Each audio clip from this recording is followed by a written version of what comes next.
Hello students, welcome to Utkarsh classes. Today we are going to discuss sample paper, CBSE sample paper 2024-25 for class 12th political science. This sample paper discussion will be very beneficial, very helpful for your upcoming board examination. Let's discuss questions of this sample paper. Student, first of all, when will you appear in the examination and get the question paper, you will first read the general instructions carefully. जो भी आपके question paper पर general instructions जो भी दिए हुए हैं, इनको आपको बहुत ही केयरफुली पढ़ना चाहिए, अच्छे से पढ़ना चाहिए, क्योंकि इंस्ट्रक्शन है इस क्वेश्चन पेपर में कितने सेक्शंस होंगे, मार्क्स का डिस्ट्रीब्यूशन कैसा रहने वाला है, सब कुछ इंफॉर्मेशन जो है यहां पर इस इंस्ट्रक्शंस में दी हुई होती है.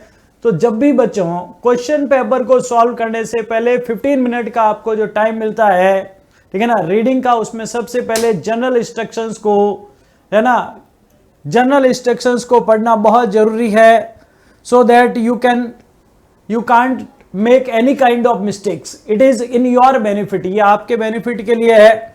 तो जनरल इंस्ट्रक्शंस बच्चों अच्छे से पढ़ने चाहिए. अब हम शुरू कर रहे हैं हमारा ये sample question paper discussion section A, जिसमें 12 क्वेश्चंस होंगे, 1 marks each, multiple choice questions. जानते हैं आप लोग 12 क्वेश्चंस होंगे, ठीक है ना, 1 मार्क्स ईच, और ये होंगे multiple choice questions, MCQ questions है ये. और इसमें एजर्सन based questions, match the following, variety of questions होंगे. डिस्कशन करते हैं 1 बाय 1, ताकि आपको पता लगे कि भाई अपकमिंग बोर्ड एग्जामिनेशंस में किस तरह के क्वेश्चंस जो है वो आपको देखने को मिलेंगे. The collapse of the Soviet union was followed by shock therapy. Collapse of the Soviet Union was followed by the shock therapy.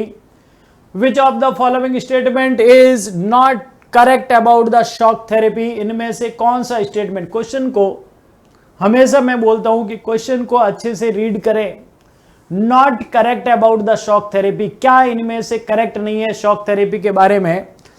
The transaction involved a breakout of the existing trade alliance among the countries of the Soviet blocks. तो जो भी पहले से चला आ रहा trade alliance था वो break हो गया, बिल्कुल हो गया था. ये तो ट्रू है. नॉट, अपने को क्या फाउंड आउट करना है, not correct. Shock therapy involve a drastic change in the external orientation of these economies. जिन कंट्रीज ने शॉक थेरेपी को एडॉप्ट किया, प्रैक्टिस किया, उनके एक्सटर्नल ओरिएंटेशन को इसने चेंज किया, बिल्कुल किया. FDI and free trade were to be the main engines. FDI और फ्री ट्रेड, बिल्कुल फ्री ट्रेड, क्योंकि शॉक थेरेपी को इंप्लीमेंट करके these countries were going to adopt capitalist economic system. Capitalist economic system को ये एडॉप्ट करने जा रहे थे. और डी ऑप्शन है, the eastern capitalist states guided and control the development of the region. तो ये वाला डी ऑप्शन है बच्चों, ये करेक्ट नहीं है. डी वाला ऑप्शन करेक्ट नहीं है. इसमें से ईस्टर्न यूरोपियन कंट्रीज क्या इस पूरे जो है ना प्रोसेस को गाइड कर रहे थे, कंट्रोल कर रहे थे? नहीं. Shock therapy, we know that shock therapy was guided by the IMF and world bank. Shock therapy का इंप्लीमेंटेशन रशिया और former communist countries, central Asia and eastern Europe, जिन्होंने इसको प्रैक्टिस किया under the guidance of world bank and IMF, we have studied, ये हम पढ़ चुके हैं. तो यहां पर ये ऑप्शन जो है नॉट करेक्ट होगा. तो करेक्ट आंसर आपका डी ऑप्शन हो जाएगा. यस. नेक्स्ट है बच्चों, in the following question a statement of assertion A is followed by the statement R, reason R. Choose the appropriate answer from the option given below as the correct answer. इसमें से आपको correct answer को choose करना है. Yes. Assertion and statement क्या है बच्चों? पहला, in December 1991 under the leadership of Yeltsin, Russia, Ukraine and Georgia, three major republics of the USSR, declared that Soviet Union was disbanded. Soviet union जो है उसको खत्म कर दिया गया। हमने पढ़ा था कि सोवियत यूनियन जो है कब एग्जिस्टेंस में आया, 1971, अक्टूबर 1971 में रशियन रिवॉल्यूशन हुआ, सोवियत सिस्टम वहां पर स्टैब्लिश हुआ और 1922 में सोवियत यूनियन बना, Soviet USSR, union of Soviet socialist Republic बना। और ये जो है वो 1991 में आकर है ना खत्म हो गया और उसी के साथ में कोलैप्स ऑफ यूएसएसआर हो गया। ये हम लोगों ने पढ़ा है। 25 दिसंबर 1991 was the historical day when USSR was ended. ये तो हम लोगों ने पढ़ा, लेकिन उसका जो प्रोसेस चला तो उसमें जो एजर्सन तो ये हो गया, ठीक है। इसको अच्छे से क्या ये सही है गलत है ये आपको फाइंड आउट करना है। और रीजन है इसका the rise of nationalism lead to various protest in post soviet republics. तो यहां पर क्या ऑप्शन होगा बच्चों, both A and R are true and R is the correct explanation of A. Both A and R are true and but R is not the correct explanation of A. A is true but R is false और A is false but R is true। क्या option हो जाएगा बच्चों, क्या option हो जाएगा? तो यहां पर एक बार वापस चेक करेंगे एजर्सन को। तो यहां पर अगर आपने एंड ऑफ बाइपोलैरिटी चैप्टर पढ़ा है, अगर आपने एंड ऑफ बाइपोलैरिटी चैप्टर पढ़ा है तो उसमें टाइमलाइन दी हुई है यूएसएसआर में जो भी मेजर इवेंट्स हुए हैं, ठीक है ना, यूएसएसआर के फॉर्मेशन से लेकर और लास्ट में यूएसएसआर के कॉलैप्स और ठीक है ना सीआईएस के बनने तक। तो उसमें एक इंपॉर्टेंट पॉइंट यहां पर दिया हुआ है कि दिसंबर 1991 में रशिया, यूक्रेन और यूक्रेन के साथ में थर्ड कंट्री जॉर्जिया नहीं है, वो था बच्चों बेलारूस। कौन सा कंट्री था? बेलारूस, जिन्होंने डिक्लेरेशन किया था कि वो सोवियत यूनियन को डिसबैंड करें। तो एजर्सन ए जो है वो रॉन्ग है, ठीक है ना, करेक्ट नहीं है। तो यहां पर और आर वाला रीजन आर तो करेक्ट है, तो यहां पर ऑप्शन डी हो जाएगा A is false and R is true. A is false, R is true, ये इसका ऑप्शन हो जाएगा। अब है बच्चों, match the terms given in column A correctly with their meaning given in column B, choose the appropriate code as the correct answer. तो यहां पर इनको मैच द फॉलोइंग है, ये मैंने कहा था अलग अलग टाइप के क्वेश्चंस आपको देखने को मिलेंगे क्वेश्चन पेपर में। कॉन्फिडेंस बिल्डिंग मेजर्स क्या है? कॉन्फिडेंस बिल्डिंग मेजर्स क्या है हम लोगों ने पढ़ा है, ठीक है ना। Confidence building measures, arms control, alliance, disarmament. तो confidence building measures, we know that in a confidence building measures countries exchange their strategies and information with the rival countries। अपने ठीक है ना राइवल कंट्रीज, जैसे for example India and Pakistan two are the rival countries. तो ये confidence building measures security के लिए जो भी करेंगे तो उसमें ये क्या करेंगे, एक दूसरे के साथ में इंपॉर्टेंट इंफॉर्मेशन को, अपनी मिलिट्री प्रिपरेशन को, स्ट्रेटेजी को, जो भी वो प्रैक्टिसेस कर रहे हैं उसको इंफॉर्मेशन को शेयर करेंगे। A process of exchanging information on defence matters, ठीक है ना। डिफेंस मैटर के मामले में जो भी उनकी इंफॉर्मेशन है आपस में एक दूसरे के साथ में शेयर करेंगे on the regular basis, so that confidence can be maintain. दोनों के बीच में कॉन्फिडेंस बना रहे, कोई मिसअंडरस्टैंडिंग की वजह से कोई वॉर न हो जाए। तो ये कॉन्फिडेंस बिल्डिंग मेजर है, ठीक है ना, सिक्योरिटी के लिए, थ्रेट को रिड्यूस करने के लिए। तो ये हो जाएगा। आर्म्स कंट्रोल का मतलब क्या होता है बच्चों? आर्म्स कंट्रोल का सिंपल मीनिंग हम लोगों ने पढ़ा था कि एक पर्टिकुलर टाइप ऑफ वेपन्स को है ना नंबर को रेगुलेट करना, यानी कम कर लेना, उनकी संख्या को रिड्यूस कर देना, कंट्रोल कर देना। It is called arms control, ठीक है ना। To limit, to control, to reduce number of specific weapons. तो regulate the acquisition and development of weapons, ठीक है ना। वेपन्स के एक्विजिशन और डेवलपमेंट को कम कर देना। अलायंस का क्या हो जाएगा? अलायंस हो जाएगा कोलिशन है एक तरह का, ठीक है ना, नेटो और वार्सो पैक्ट हम लोगों ने पढ़ा है। अलायंस में क्या हो जाएगा कि जिन भी कंट्रीज को लगता है कि भाई ये पर्टिकुलर कंट्री या कोलिशन उनके लिए थ्रेट हो सकता है, तो वो आपस में मिलकर एक पैक्ट बनाते हैं, अलायंस बनाते हैं। For example in 1949 countries of Western Europe came together under the leadership of USA की लीडरशिप गाइडेंस में ये इकट्ठे हुए और इन्होंने अपना एक मिलिट्री अलायंस बनाया, North Atlantic Treaty Organization, NATO. Yes, ठीक है ना, ये मिलिट्री अलायंस है।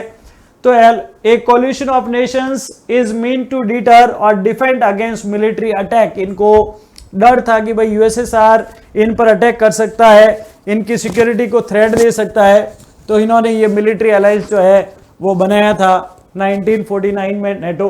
तो ये बच्चों हो गया है। अब इसको आप चेक कर सकते हैं, फर्स्ट का सेकंड हो जाएगा, फर्स्ट का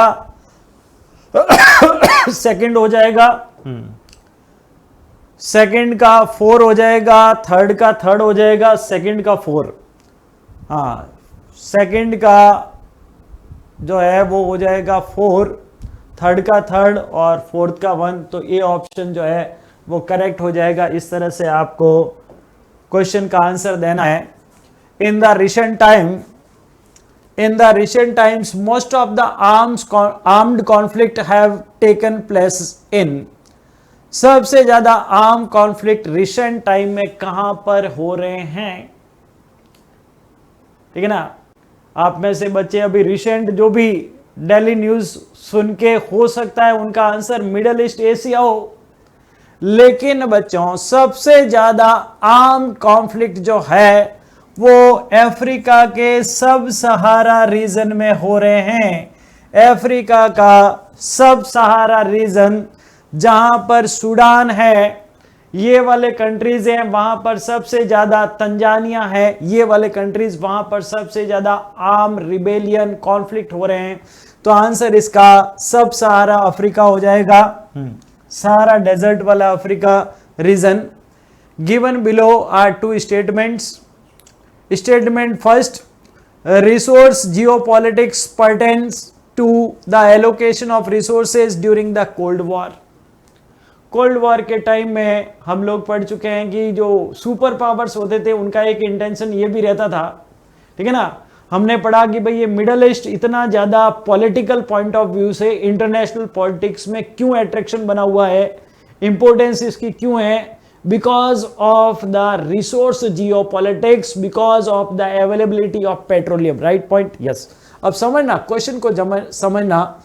तो resource geopolitics pertain to the allocation of resources during the Cold War, sorry। Statement second, oil is considered as the most important resource in global politics। तो देखो बच्चों, पहला स्टेटमेंट यहां पर क्या कह रहा है कि रिसोर्स जियोपॉलिटिक्स के टाइम में, रिसोर्स जियोपॉलिटिक्स जो है वो किस पर फोकस करती है? Allocation of resources during the cold war. 1945 से लेकर 1991 तक जो भी कोल्ड वॉर चला सुपर पावर के बीच में, उसके पीछे जो है to get more and more valuable resources, ठीक है ना। Super powers wanted to control, establish control over the areas that had resources, जिनके पास में रिसोर्सेज थे, सुपर पावर चाहते थे कि वो एरियाज उनके इन्फ्लुएंस में रहे, उनके कंट्रोल में रहे, और इसीलिए कोल्ड वॉर चला था। तो ये सारा रिसोर्स जियोपॉलिटिक्स उसी के अराउंड थी। यस, तो स्टेटमेंट सही है। अमेरिका और USSR both wanted to get more and more control over the resources, बात सही है, करेक्ट है। तो स्टेटमेंट ए तो भाई करेक्ट है। दूसरा है, ठीक है ना, oil is considered as the most important resource in global politics. बिल्कुल, आज जो मिडिल ईस्ट में हम लोग देख रहे हैं, it is because of A valuable resource petroleum, oil की वजह से ही हो रहा है। तो यहां पर बच्चों आंसर हम लोग क्या देंगे? इसका आंसर सिंपल सा आ जाएगा कि दोनों स्टेटमेंट जो है, both statement A and statement second, ठीक है ना, statement first and second are correct. Arrange the following in the chronological order of their formation। इसमें chronological order में, ठीक है ना, सबसे पहले कौन सा हुआ, उसके बाद में कौन सा, इसी तरीके से इसको अरेंज करना है, ऐसे क्वेश्चंस, ठीक है ना। इस टाइप का एक क्वेश्चन हमेशा बोर्ड एग्जामिनेशन में आता है, ठीक है ना। सैंपल पेपर का मतलब भी यही होता है कि which type of questions may be asked in your board examination, किस तरह के क्वेश्चन पूछे जाएंगे। तो बच्चों हो सकता है इनमें सबका डेट और ईयर आपको पता नहीं हो, तो कुछ जो है लॉजिक के साथ में भी इसको अपन सॉल्व कर सकते हैं। तो सबसे पहले चैप्टर हमको पता है कौन से चैप्टर से आया है, एनवायरमेंट एंड नेचुरल रिसोर्सेज, और उसमें लास्ट में पढ़ते हैं कि भाई नेचुरल रिसोर्सेज का बहुत ज्यादा यूज हम कर रहे हैं, ओवर एक्सप्लोरेशन कर रहे हैं, and there is a need, so that there is a need to conserve them, उनको कंजर्व करने की जरूरत है। और इसीलिए अर्थ सबमिट भी हुई, ठीक है ना, रियो डी जेनेरियो ब्राजील में, and several protocols, agreements, treaties were signed by the countries at global level to conserve our natural resources and to reduce environmental degradation, pollution को, एनवायरमेंटल डिग्रेडेशन को reduce करने के लिए। तो सबसे पहला बच्चों इसमें इसको ऐसे अरेंज कर सकते हैं, मॉन्ट्रियल प्रोटोकॉल जो है ये 1987 में हुआ था, 1987 में मॉन्ट्रियल प्रोटोकॉल 1987 बहुत इंपॉर्टेंट है रिसोर्स के, ठीक है ना, डिप्लेशन को रोकने के लिए। सेकंड है एनर्जी कंजर्वेशन एक्ट, ये पता है कि भाई जो भी डेवलप्ड कंट्रीज हैं, डेवलपिंग कंट्रीज हैं, वो एनर्जी का, ठीक है ना, कंजर्वेशन करें, यानी उसको बचाएं, सेव एनर्जी, कंजर्व एनर्जी, उसको बचाई जाए, जितना यूज है उतना ही करें। तो ये जो है बच्चों ये एक्ट पास हुआ था 2001 में। फिर है the electricity act, the electricity act जो है ये 2003 में पास हुआ है, और पेरिस क्लाइमेट एग्रीमेंट जिसमें क्लाइमेट चेंज पर डिस्कशन किया गया और कुछ एग्रीमेंट जो है वो कंट्रीज के बीच में बना। Climate change at present we know that is a big threat and big environmental problem, हम लोग जानते हैं। तो उसको कैसे सॉल्व करें, रिजॉल्व करें, उसको लेकर पेरिस क्लाइमेट एग्रीमेंट हुआ 2016 में। तो अब देखो बच्चों ईयर सामने आ गया है, अब आप इसको क्रोनोलॉजिकल ऑर्डर में अरेंज कर सकते हैं। तो सबसे पहला मॉन्ट्रियल प्रोटोकॉल के बारे में सबको पता होता है बच्चों, मॉन्ट्रियल प्रोटोकॉल बहुत इंपॉर्टेंट है, इसको हम डिस्कशन में पढ़ते टाइम डिस्कस करते हैं। तो सबसे पहले बच्चा देखो यहाँ पे इसी एक से ही सॉल्व हो जाएगा, तो सी ऑप्शन हो जाएगा, ठीक है ना। फोर्थ के बाद में फर्स्ट एनर्जी कंजर्वेशन एक्ट 2001, फिर थर्ड आ जाएगा द इलेक्ट्रिसिटी एक्ट 2003, और सेकंड आ जाएगा पेरिस क्लाइमेट एक्ट एग्रीमेंट 2016। तो इस तरह से बच्चों इसको क्रोनोलॉजिकल ऑर्डर में अरेंज करके हम क्वेश्चन को सॉल्व कर सकते हैं। अब आ रहे हैं डायरेक्ट क्वेश्चन, सिंपल सीधे। The era of one party dominance in India refer to the period from, कब से कब तक का पीरियड वन पार्टी डोमिनेंस का है। तो first general election, we know that first general election was held in 1952। 1952 में फर्स्ट जनरल इलेक्शन हुआ, और उससे तब से लेकर first 3 general election there was the dominance of Congress party over the political system of India. ये era of one party dominance we have studied, पढ़ चुके हैं ये हम लोग। तो सिंपल इसका आंसर, ज्यादा डिस्कशन करने की जरूरत नहीं है, 1952 से लेकर 62 थर्ड जनरल इलेक्शन हुआ था, सेकंड जनरल इलेक्शन 1957। तो ये हो जाएगा इसका आंसर। तीनों ही इलेक्शन में कांग्रेस पार्टी का डोमिनेंस रहा। Identify and right the incorrect pair, इसमें से इनकरेक्ट को आइडेंटिफाई करना है। फर्स्ट ऑप्शन आपका दिया हुआ है doctor B R Ambedkar. Doctor B R Ambedkar, chairman of drafting committee of Indian constitution.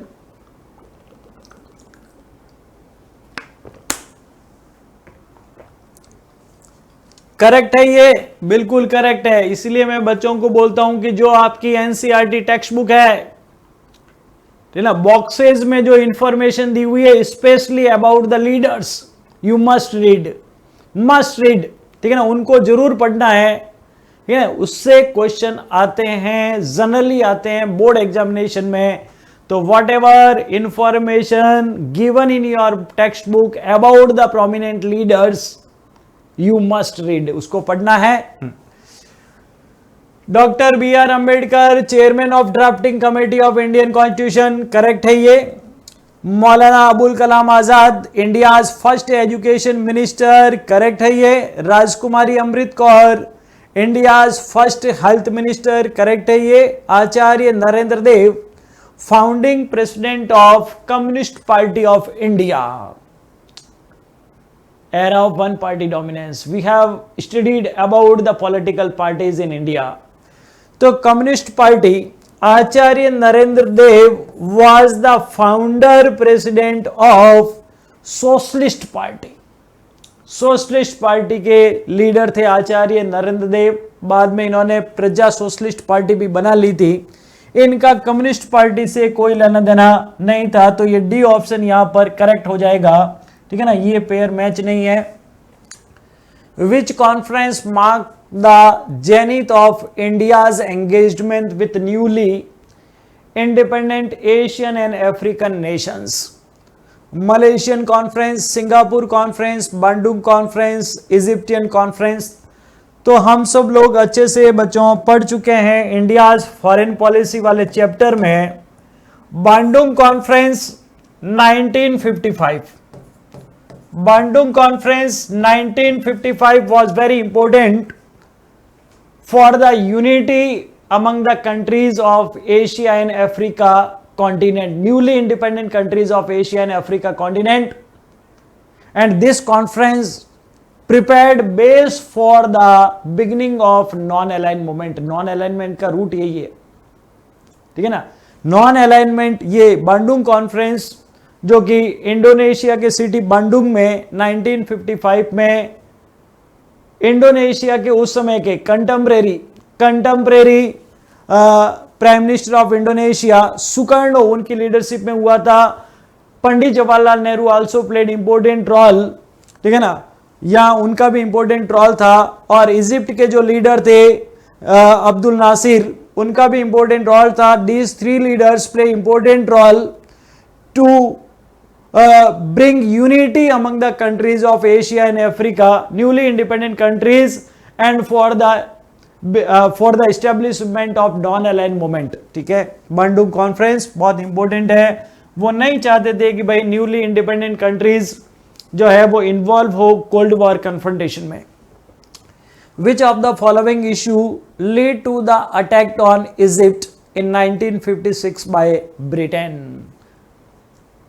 अभी रिसेंटली आप लोगों ने न्यूज़ में देखा होगा कि स्विज कैनाल जो है वाटरवेज वो डिस्टर्ब हो गया है because of Arab Israel war, और उससे इंडिया का ट्रेड जो है वो नेगेटिवली अफेक्ट हो रहा है, ठीक है ना। इंडिया का ट्रेड नेगेटिवली अफेक्ट हो रहा है और इसीलिए ग्लोबल मार्केट थोड़े से डाउन चल रहे हैं बिकॉज ऑफ इकोनॉमिक ग्लोबलाइजेशन। पढ़ रहे हैं हम अच्छे से।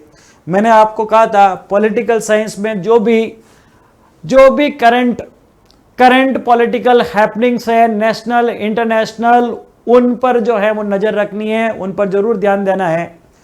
तो बच्चों 1956 में ब्रिटेन ने इजिप्ट पर अटैक किया था, किस बात को लेकर? What was the reason? Over Suez canal issue. किस पर हुआ था ये? स्वेज कैनाल जो है वो इजिप्ट में है और ये कॉलोनियल पीरियड में ब्रिटेन के कंट्रोल में थी और ब्रिटेन इस पर कंट्रोल रखना चाहता है ताकि उसको ट्रेड करने में फैसिलिटी मिलती रहे। Yes, Bodo is a community in state of India. Bodo community है, ठीक है ना, ट्राइबल कम्युनिटी है, बहुत इंपॉर्टेंट कम्युनिटी है। कौन से स्टेट से बिलोंग करती है? अरुणाचल प्रदेश, आसाम। ये रीजनल एस्पिरेशंस वाले चैप्टर में है, रीजनल एस्पिरेशन वाले चैप्टर में है। हाँ, आगे जैसे जैसे आप चैप्टर्स पढ़ोगे डिटेल स्टडी बहुत जरूरी है, ठीक है ना, डिटेल स्टडी बहुत जरूरी है मल्टीपल चॉइस क्वेश्चंस को सॉल्व करने के लिए। अरुणाचल प्रदेश, आसाम, मणिपुर एंड मिजोरम। तो बोडो ट्राइब जो है वो आसाम में है और आसाम नॉर्थ ईस्ट का सबसे बड़ा और इंपॉर्टेंट स्टेट है। Which of the following schedules of constitution allows complete autonomy to different types to preserve their practices and customary laws. Tribes हैं, उनकी अलग से कल्चर होती है, अलग से उनके ट्रेडिशंस होते हैं, कस्टम्स होते हैं. तो कॉन्स्टिट्यूशन का कौन सा schedule? We have 12 schedule in our constitution. पढ़ा है आप लोगों ने अच्छे से. कॉन्स्टिट्यूशन में 12 शेड्यूल है, ठीक है ना. जनरली हम 8 शेड्यूल के बारे में ज्यादा जानते हैं, जो कुछ लैंग्वेजेस को, रीजनल लैंग्वेजेस को रिकग्निशन देता है. तो यहां पर बच्चों कौन सी शेड्यूल है जो ट्राइब्स को अपनी डिफरेंट जो भी इनकी कल्चर है, कस्टम्स है, उनको प्रैक्टिस करने के लिए अलाउ करता है? तो ये है बच्चों कॉन्स्टिट्यूशन की 6th शेड्यूल. 6th शेड्यूल बहुत इंपॉर्टेंट है. अब है सेक्शन बी. अब इस सेक्शन बी में 6 क्वेश्चंस हैं, 2 मार्क्स ईच. 13, 14, 15, 16, 17, 18. तो ये 6 मार्क्स रहेंगे. 2 मार्क्स का एक क्वेश्चन रहेगा और इसमें आपको जो है ना 40 to 50 वर्ड में इसका आंसर देना है. 2 पॉइंट्स लिखने हैं. जनरली होता है ऐसा, जनरली, ठीक है ना. कुछ बच्चे इसमें बहुत ज्यादा डिटेल से आंसर राइटिंग करते हैं. No need to write answer in a detail. Always follow the word limits. Always follow the word limit. अगर आपको अच्छे मार्क्स चाहिए, वर्ड लिमिट को फॉलो करें. तो यहां ज्यादा डिटेल में आंसर देने की जरूरत नहीं है, जितना पूछा गया उतना ही दें. न्यूक्लियर वेपन्स एज डिटरेंस और defence have limited uses against contemporary security threat to states. Explain the statement. अब देखो बच्चों, क्वेश्चन आपको अच्छे से समझना है इसको. जनरली हम क्या करते हैं, स्टूडेंट्स जो है वो क्वेश्चन को समझ नहीं पाते हैं और फिर जैसा वो समझ लेते हैं, ठीक है ना. तो सबसे पहले first of all read the question carefully. Read the question carefully, understand the question properly. Question को अंडरस्टैंड कीजिए प्रॉपर तरीके से, लॉजिक लगाकर क्या पूछा जा रहा है, उसके बाद में आंसर दीजिए. तो भाई ये न्यूक्लियर वेपन्स एज डिटरेंस और defence have limited uses against the contemporary security threats to states. Explain the statement. Nuclear weapons जो है ये कैसे, भाई न्यूक्लियर वेपन्स जो है कैसे सिक्योरिटी थ्रेट को लिमिट कर रहे हैं, ठीक है ना, और उनका यूज कैसे लिमिट हुआ है, ठीक है ना, इसके बारे में बताना है. As a deterrence, as a defence have limited uses against the contemporary security threats. Nuclear weapons का इतना यूज नहीं हो रहा है, उनका लिमिटेड यूज ही है. क्यों है उनका लिमिटेड यूज? क्या रीजन है उसका? तो nuclear weapons have limited uses due to arms control. हमने बहुत सारी आर्म्स कंट्रोल ट्रीटी कर रखी है, कंट्रीज ने आर्म्स कंट्रोल ट्रीटी कर रखी है जो न्यूक्लियर वेपन्स के यूज को लिमिट करता है. कौन सी ट्रीटी? सबसे पहले इंपॉर्टेंट ट्रीटी है न्यूक्लियर नॉन प्रोलिफरेशन ट्रीटी 1968. 1968 की न्यूक्लियर नॉन प्रोलिफरेशन ट्रीटी है जो कि एग्जाम्पल है आर्म्स कंट्रोल का, ठीक है ना, आर्म्स कंट्रोल का एग्जाम्पल है. और ये लिमिट करता है कि भाई जिन countries those have not conducted nuclear test before 1967. 67 से पहले जिन्होंने न्यूक्लियर टेस्ट नहीं करा है, न्यूक्लियर वेपन्स को डेवलप नहीं करा है, वो अब डेवलप नहीं करेंगे. तो भाई न्यूक्लियर वेपन का यूज क्या हो गया? लिमिट हो गया.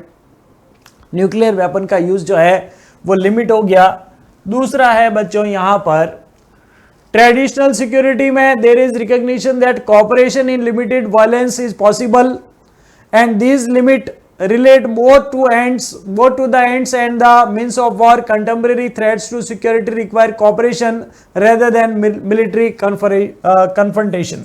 तो भाई आज की डेट में हम सब जानते हैं कि कंट्रीज को पता है कि कॉपरेशन जो है it is most important for the contemporary security. Cooperation ज्यादा जरूरी है. तो कन्फ्रंटेशन के कंपैरिजन में कंट्रीज जो है थ्रेट को लिमिट करने के लिए कॉपरेशन पर ज्यादा फोकस करें, और इसी कॉपरेशन की वजह से मिलिट्री, ठीक है ना, इसी कॉपरेशन की वजह से न्यूक्लियर वेपन्स का यूज जो है वो लिमिटेड है, लिमिट है, उस पर लिमिट लगी हुई है, यूज नहीं हो रहा है।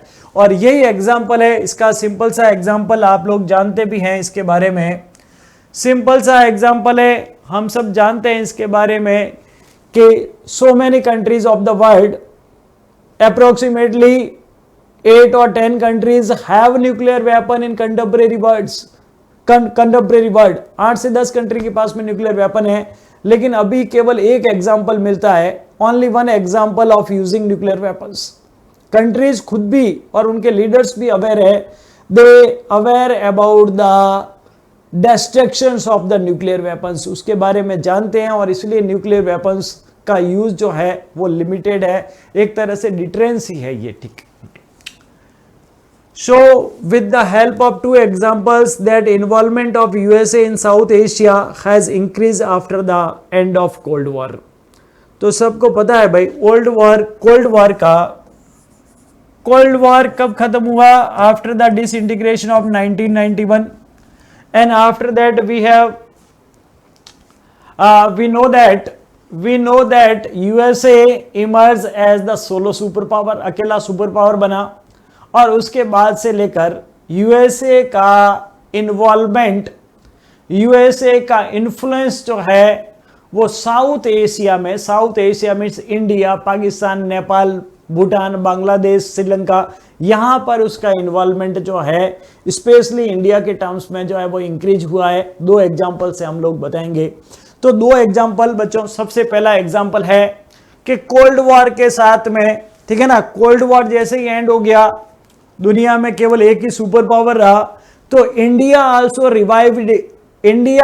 Revised its foreign policy. India ने भी उस सिचुएशन में, when the power equation of the world has been changed, ठीक है ना, पूरी दुनिया में केवल एक ही सुपर पावर रहा, USSR the second most super power was collapsed, then India also revised its foreign policy. उसने अपने फॉरेन पॉलिसी को रिवाइज किया and try to establish good relations with USSR. तो इंडिया ने खुद ने भी अमेरिका के साथ में अच्छे रिलेशन बनाने की कोशिश की। 1991 India also adopted policy of LPG, economic reforms की पॉलिसी को इंट्रोड्यूस किया उसने, लिबरलाइजेशन, ग्लोबलाइजेशन और प्राइवेटाइजेशन की पॉलिसी को। उससे इंडिया का मार्केट जो है वो ओपन हो गया, ठीक है ना। अमेरिका और इंडिया के ट्रेडिंग रिलेशंस, इकोनॉमिक रिलेशन ज्यादा जो है वो इंक्रीज हुए, स्ट्रेथन हुए, इसलिए अमेरिका का इन्वॉल्वमेंट जो है वो इस पूरे साउथ एशिया में, ठीक है ना, इंडिया के साथ में और भी कंट्रीज ने अपनी इकोनॉमी को ओपन किया,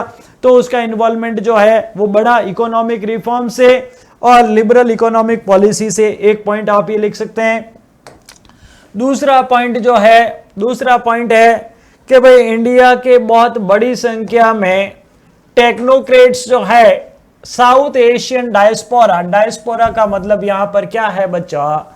साउथ एशियन डायस्पोरा का मतलब यहां पर है कि साउथ एशिया के बहुत सारे लोग हैं जो अमेरिका और वेस्टर्न यूरोप, यहां पे अमेरिका की बात हो रही है, अमेरिका में गए एज ए टेक्नोक्रेट्स, वो अपनी वहां पर सर्विस दे रहे हैं। वी नो दैट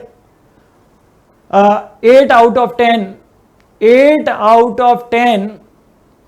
ठीक है ना, leading banks of USA are headed by the Indians. उनके हेड जो है वो इंडियंस है, 10 में से 8 बैंक्स के अमेरिका में, और 33% से ज्यादा software technocrats, engineers are from India के हैं। तो इंडिया के बहुत सारे लोग वहां पर गए हैं। इंडिया और अमेरिका के बीच में अच्छे पॉजिटिव रिलेशंस जो है वो बन रहे हैं, और उसी वजह से जो है वो अमेरिका का यहाँ की पॉलिटिक्स में, साउथ एशिया की पॉलिटिक्स में इन्वॉल्वमेंट बढ़ रहा है। और एक जो है वो south Asia in terms of population के मामले में बड़ा रीजन है, और अमेरिका के इकोनॉमिक इंटरेस्ट यहां पर फुलफिल हो रहे हैं, because south Asia is a big market, बड़ा मार्केट है, और इसीलिए उसका इन्वॉल्वमेंट यहां पर जो है वो इंक्रीज हुआ है after the end of cold war. It is now an almost universally accepted view that the countries should only go to war the right reason. Explain with an example. अब देखो ये यूनिवर्सली एक्सेप्टेड व्यू हो गया है, बिल्कुल सही बात है ये, कि वॉर जो है केवल और केवल वॉर का यूज जो है वो राइट रीजन से ही करना चाहिए, बिल्कुल राइट रीजन से, ठीक है ना। अब right reason, what will be the right reason for a nation to go for a war? क्या हो सकता है राइट रीजन भाई? ये सिक्योरिटी में हम लोगों ने पढ़ा है, सिक्योरिटी वाले चैप्टर में हम लोगों ने पढ़ा है what will be the right reason for the war. क्या राइट रीजन हो सकता है? तो सबसे पहला राइट रीजन है बच्चों self defence. Self defence is the most right reason, ठीक है ना। सबसे बड़ा राइट रीजन यही होगा, सेल्फ डिफेंस। अगर किसी कंट्री पर कोई दूसरा कंट्री अटैक कर ले और उसको बहुत बड़ा थ्रेट हो जाए, उसके एग्जिस्टेंस कोई थ्रेट आ जाए, तब उसको वॉर करना ही पड़ेगा, राइट रीजन है, राइट रीजन है, वॉर उसको करना पड़ेगा, ठीक है ना। दूसरा है बच्चों सेकेंड रीजन, इसी में हो सकता है कि war can be use, war का यूज किया जा सकता है to protect people, protect other people from the genocide. जैसे डारफूर है, कहीं जीनोसाइड का मतलब है किलिंग और massacre on the large scale. एक कम्युनिटी के लोग दूसरी कम्युनिटी के लोगों को बड़ी स्केल पर बिकॉज ऑफ हेट्रेड, नफरत की वजह से, है ना। कई बार वर्ल्ड पॉलिटिक्स में ऐसा हमने देखा हुआ है ना। सर्ब रेस के लोगों ने अल्बेनियन पीपल पर अटैक किया, है ना, अल्बेनियन पीपल पर अटैक किया, ठीक है ना। इस तरह से बहुत सारे जो है बहुत सारे एग्जाम्पल आप हमें युगांडा में, सूडान में देखने को मिलते हैं, सब सहारा रीजन। तो जहां पर एक कम्युनिटी के लोग या एक एथनिक ग्रुप के लोग दूसरे एथनिक ग्रुप का जीनोसाइड करते हैं, अटैक करते हैं, तब उनके प्रोटेक्शन के लिए वॉर का यूज किया जा सकता है। राइट पॉइंट है, वैलिड रीजन है, राइट कॉज है, राइट रीजन है, उसकी वजह से वॉर का यूज किया जा सकता है। और दूसरा, war must also be limited in term of means that are used armies. हाँ, इसमें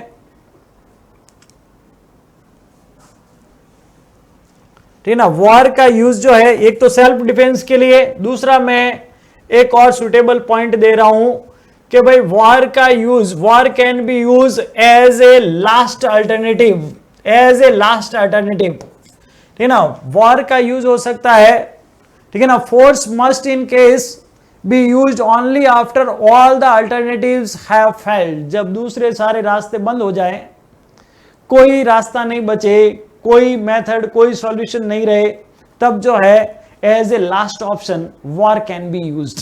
तो वो राइट है, तब वॉर का यूज किया जा सकता है, वॉर का यूज किया जा सकता है सेल्फ डिफेंस के लिए, प्रोटेक्शन के लिए, सिक्योरिटी के लिए, और लास्ट ऑप्शन के फॉर्म में वॉर का यूज किया जा सकता है। उसको अपन जस्टिफाइड कर सकते हैं, yes. Did the prevalence of one party dominance in India affect the democratic nature of Indian politics? Express your opinion। ये era of one party dominance से क्वेश्चन है, बहुत इंपॉर्टेंट।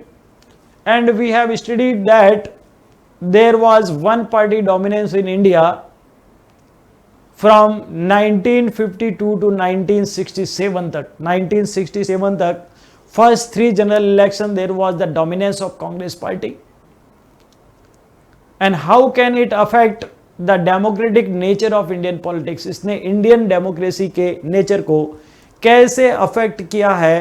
तो बच्चों हम लोगों ने अच्छे से उस समय पढ़ा था कि although there was a dominance of Congress party over the political system,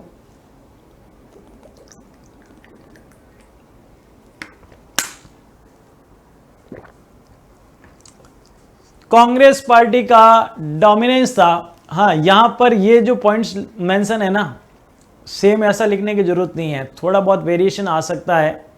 you can write answer in your own language, आप अपनी ओन लैंग्वेज में लिख सकते हैं जो भी आपने सोचा है, ठीक है ना, जो भी स्टडी करी है उसके बेस पर आप अपना आंसर लिख सकते हैं। आंसर ठीक है ना, वेरी कर सकता है। ए का आंसर अलग हो सकता है, बी का अलग हो सकता है, 3 का अलग हो सकता है, ठीक है ना, लेकिन आंसर करेक्ट रहेगा अगर आपने स्टडी करी है, अंडरस्टैंड किया है, कंसेप्ट को समझा है। यस, तो बच्चा हमने पढ़ा था कि there was the dominance of Congress party but Congress itself was a social and ideological collision.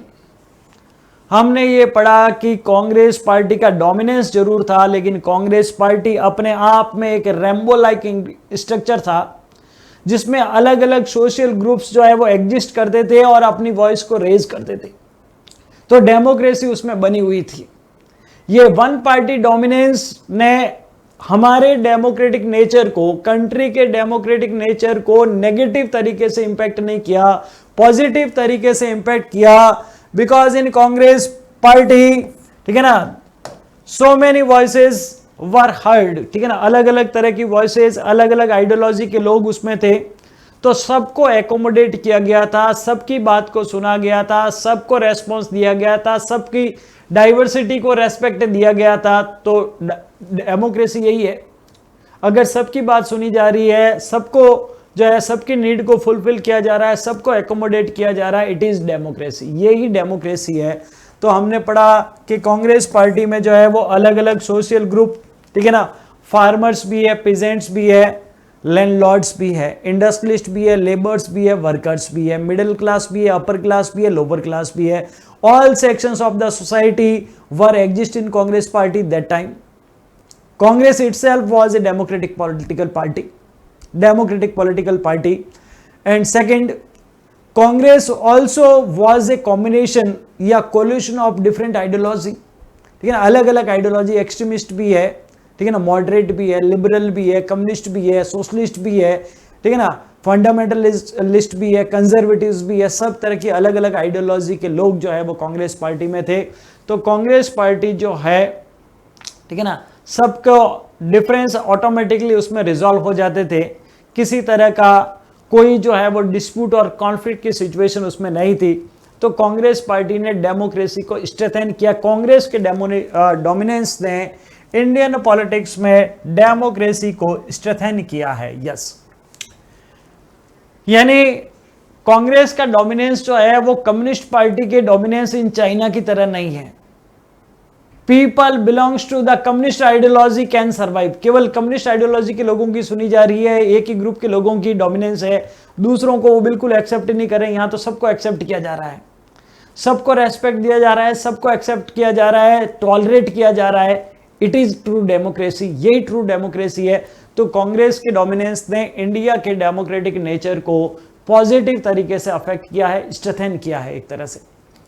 Explain any two reasons which lead to the multi-party alliance system in Indian politics after 1989. Multi-party alliance system in Indian politics since 1989. Recent developments in Indian politics, ये chapter है, last chapter of book second, वहां से ये question आया है। Explain any two reasons which lead to the multi-party alliance system in Indian politics since 1989. Reason बताने हैं कि सेंट्रल के लेवल पर जो है वो मल्टी पार्टी अलायंस सिस्टम क्यों डेवलप हुआ, क्यों बना 1989 के बाद।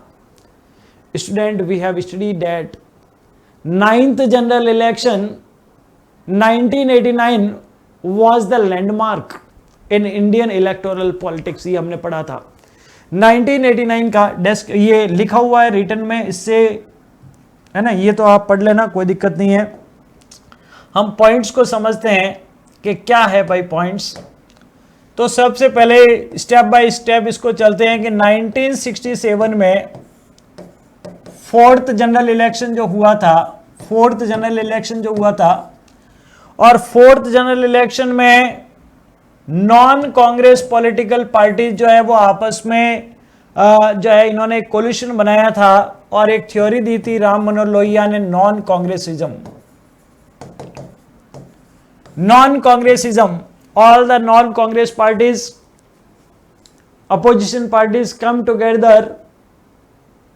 to contest election against the Congress party, so that challenge could be given to the dominance of Congress party. पहले ये माना गया था कि Congress could be able to win the election because of the division of non-Congress vote. Ram Manohar Lohia ने ये बताया कि भाई कांग्रेस पावर में बार बार इसलिए आ रही है कि नॉन कांग्रेस वोट्स का डिवीजन हो रहा है और इसलिए कांग्रेस पार्टी इजीली विन कर रही है, उसकी डोमिनेंस बनी हुई है। तो फोर्थ जनरल इलेक्शन में पहला एफर्ट हुआ, फर्स्ट एफर्ट ये हुआ कि भाई जितने भी नॉन कांग्रेस पॉलिटिकल पार्टीज हैं वो आपस में यूनाइट हो जाए, मिलके लड़ें, अलायंस बना के, तो कांग्रेस को चैलेंज दिया जा सकता, दिया यहाँ पर। लेकिन ये अलायंस जो है इतना पावरफुल नहीं रहा, इसमें डिफरेंसेस बहुत ज़्यादा हो गए। लेकिन यहाँ से शुरुआत हुई, फिर फिफ्थ जनरल इलेक्शन में वापस कांग्रेस की डोमिनेंस स्टैब्लिश हो गई, इंदिरा गांधी। इमरजेंसी आई 1977 में, वापस जो है वो नॉन कांग्रेस पॉलिटिकल पार्टीज एक बार जो है once again they were united and contest election against the Congress party and Congress was defeated 1977 six general election. लेकिन सेवंथ और एट जनरल इलेक्शन में, लेकिन वो भी एक्सपेरिमेंट थोड़ा सा फेल हो गया। इनस्टेबल गवर्नमेंट रही under the leadership of Morarji Desai, they couldn't give stable government to the country, तो स्टेबल गवर्नमेंट नहीं रही, वापस कांग्रेस की डोमिनेंस आ गई। लेकिन इस बार 1989 में बड़ा चेंज आया। First time the dominance of Congress party was ended. Congress party का डोमिनेंस 1989 नाइन्थ जनरल इलेक्शन जो था, नाइन्थ जनरल इलेक्शन 1989 हिस्टोरिकल है। यहां पर कांग्रेस पार्टी का डोमिनेंस जो है वो खत्म हो गया 1984 में।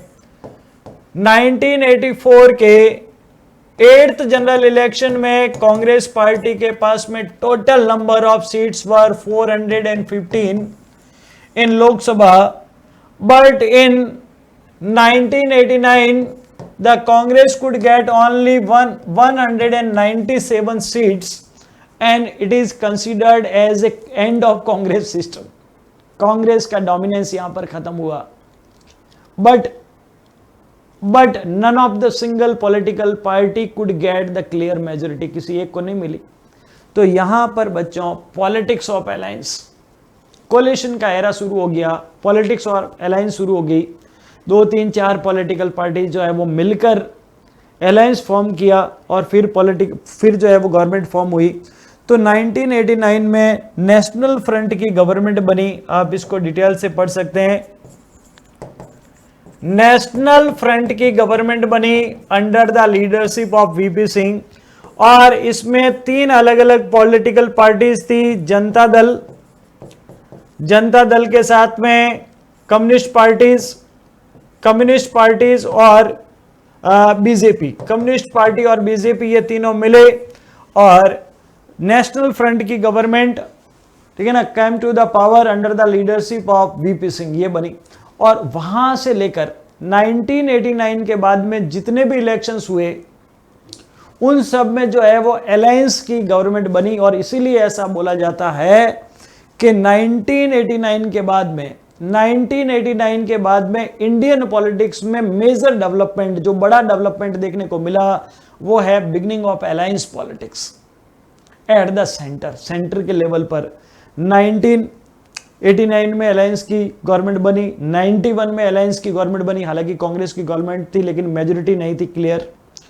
96 में यूनाइटेड फ्रंट की गवर्नमेंट बनी, 1998 में एनडीए की गवर्नमेंट बनी, 1999 में एनडीए की गवर्नमेंट बनी, 2004 में यूपीए की गवर्नमेंट बनी, 2009 में again UPA government, 2014 NDA government. तो continuously alliance government was formed, alliance government जो है वो आ रही थी। तो ये है बच्चों, क्वेश्चन आपको समझ में आ गया होगा, ठीक है ना। रीजन क्या है कि कांग्रेस का डोमिनेंस जो है वो खत्म हो गया, ठीक है ना, कांग्रेस का डोमिनेंस, ठीक है ना, Congress, end of Congress system, Congress का dominant with the election of 1989 was ended, clearly ended, completely end हो गया। उसके बाद कांग्रेस कभी भी, Congress couldn't win the clear majority ठीक है ना, आफ्टर 1989। उसके बाद से कभी कांग्रेस जो है वो क्लियर मेजोरिटी को विन नहीं कर पाई। और दूसरा है कोई भी सिंगल पार्टी, ठीक है ना, no none of the single party was in position to form alone government, अकेले गवर्नमेंट नहीं बना सकती थी, तो उसको कोलिशन करना ही पड़ा। तो कोलिशन का एरा जो है वो शुरू हो गया, तो कोलिशन की पॉलिटिक्स शुरू होगी और इसीलिए जो है ये कोलिशन जो है वो बना। नेक्स्ट क्वेश्चन है आपका, list 2 models of development and give reason for the model adopted by India. Politics of plan development. Student, as you know that at the time of independence there were 2 model of development. One was capitalist model, पहला जो है वो capitalist model था। It was practiced by USA and Western European countries. And second was the communist model, socialist model, it is also called socialist model, and it was practiced by USSR, China, Cuba and other communist countries of Eastern Europe. There were 2 model of development, ये 2 थे। Our leaders didn't want to adopt any of them, इनमें से किसी एक को वो adopt नहीं करना चाहते थे because of the Cold War confrontation। Cold war चल रहा था, किसी एक को अडॉप्ट करना उनको हार्मफुल लग रहा था। And they want economic development, they want social economic welfare of the people of our country, and that's why they adopted a new type of economic model, that was the model of mixed economy. Mixed economy, इसमें it was the combination of both capitalist as well as communist model, दोनों का combination था, ठीक है ना। Some resources were under the control of the government and state and some were under the control of private owners, private actors. तो इस तरह के मिक्स्ड इकोनॉमी के मॉडल को अडॉप्ट किया, है ना। उसके पीछे रीजन था कि भाई इंडिया की उस समय की नीड ऐसी थी। दूसरा जो है इंडिया में उनका सोशल इकोनॉमिक डेवलपमेंट के साथ में social economic justice was the top priority of our leaders that time. वो सोशल इकोनॉमिक जस्टिस भी करना चाहते थे, and that's why they adopted a unique model that was the mixed economy. Mixed economy वाले model को उन्होंने adopt किया। बहुत सिंपल क्वेश्चन है ये। हाँ,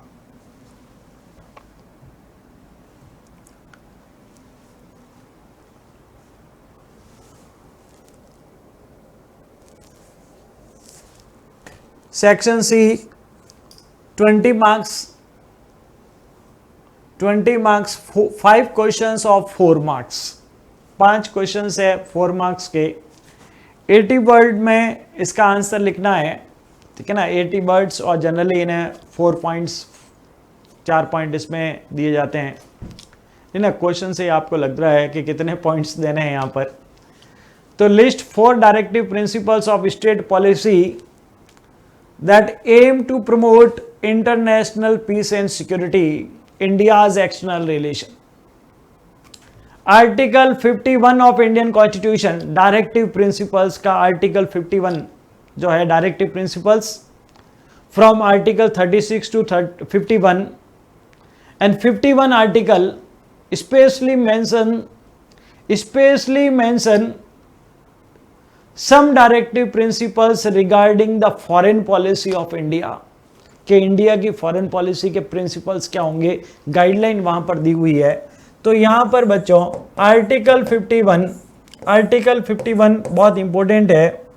और आर्टिकल 51 में क्या मेंशन है, तो हम लोगों ने पढ़ा है directive principles of state policy for the promotion of, as we know that India always been the supporter of peace and stability in the world, always believe in principle of Vasudhaiv Kutumbakam, ठीक है ना, always follow the rules and regulation of international organization and promote peace, promote करता है।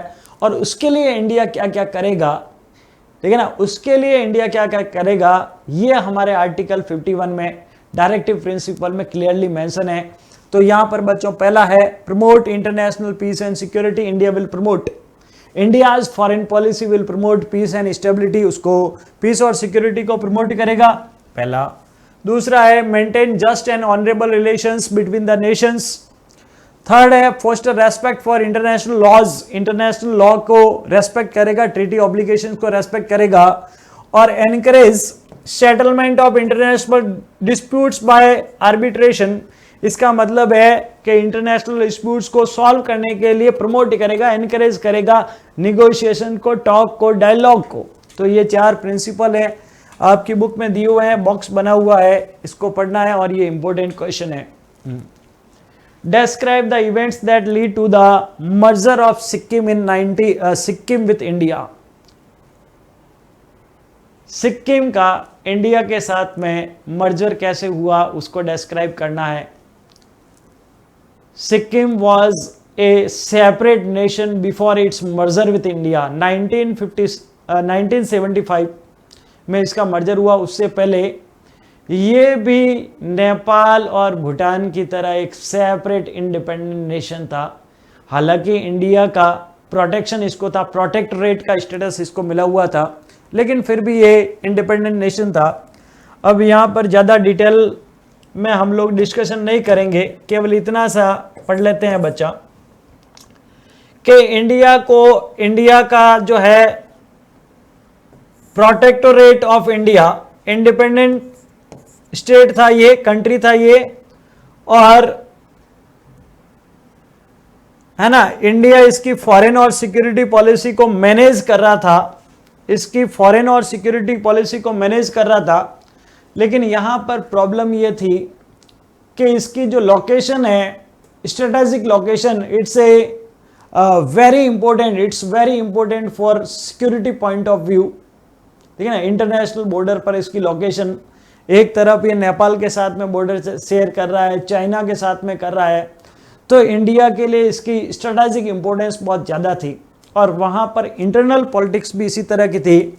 वहाँ पे एक monarch, ठीक है ना, सिक्किम्स मोनार्क वाज चोंग्याल, ठीक है ना, unable to deal with the democratic aspirations of the people. वहाँ पे सिक्किम कांग्रेस के जो लोग थे, people belongs to the Sikkim Congress were in favor of complete merger of Sikkim with Union of India। वो चाहते थे कि सिक्किम का कंप्लीट मर्जर जो है वो यहाँ पर हो जाए। वहाँ पर एक एलिट क्लास था, small elite minority from Lepcha Bhutia community, they were dominating इन सिक्किम। वो सिक्किम में डोमिनेटिंग थे और दूसरे जो लोग थे उनको लगता था कि भाई इनका डोमिनेंस है और इस डोमिनेंस को ब्रेक किया जा सकता है अगर इसका कंप्लीट मर्जर जो है वो इंडिया के साथ में हो। 1974 में जो है वो सिक्किम में असेंबली का पहला इलेक्शन हुआ। First assembly of Sikkim was elected in 1974 and in this election Sikkim Congress one with huge majority. Sikkim Congress जो है वो बड़ी मेजोरिटी के साथ में इस इलेक्शन को विन किया और उसने जो है वो एक रिजोल्यूशन पास कर लिया सिक्किम के कंप्लीट मर्जर का यूनियन ऑफ इंडिया के साथ में। And due to that Sikkim became the part of India.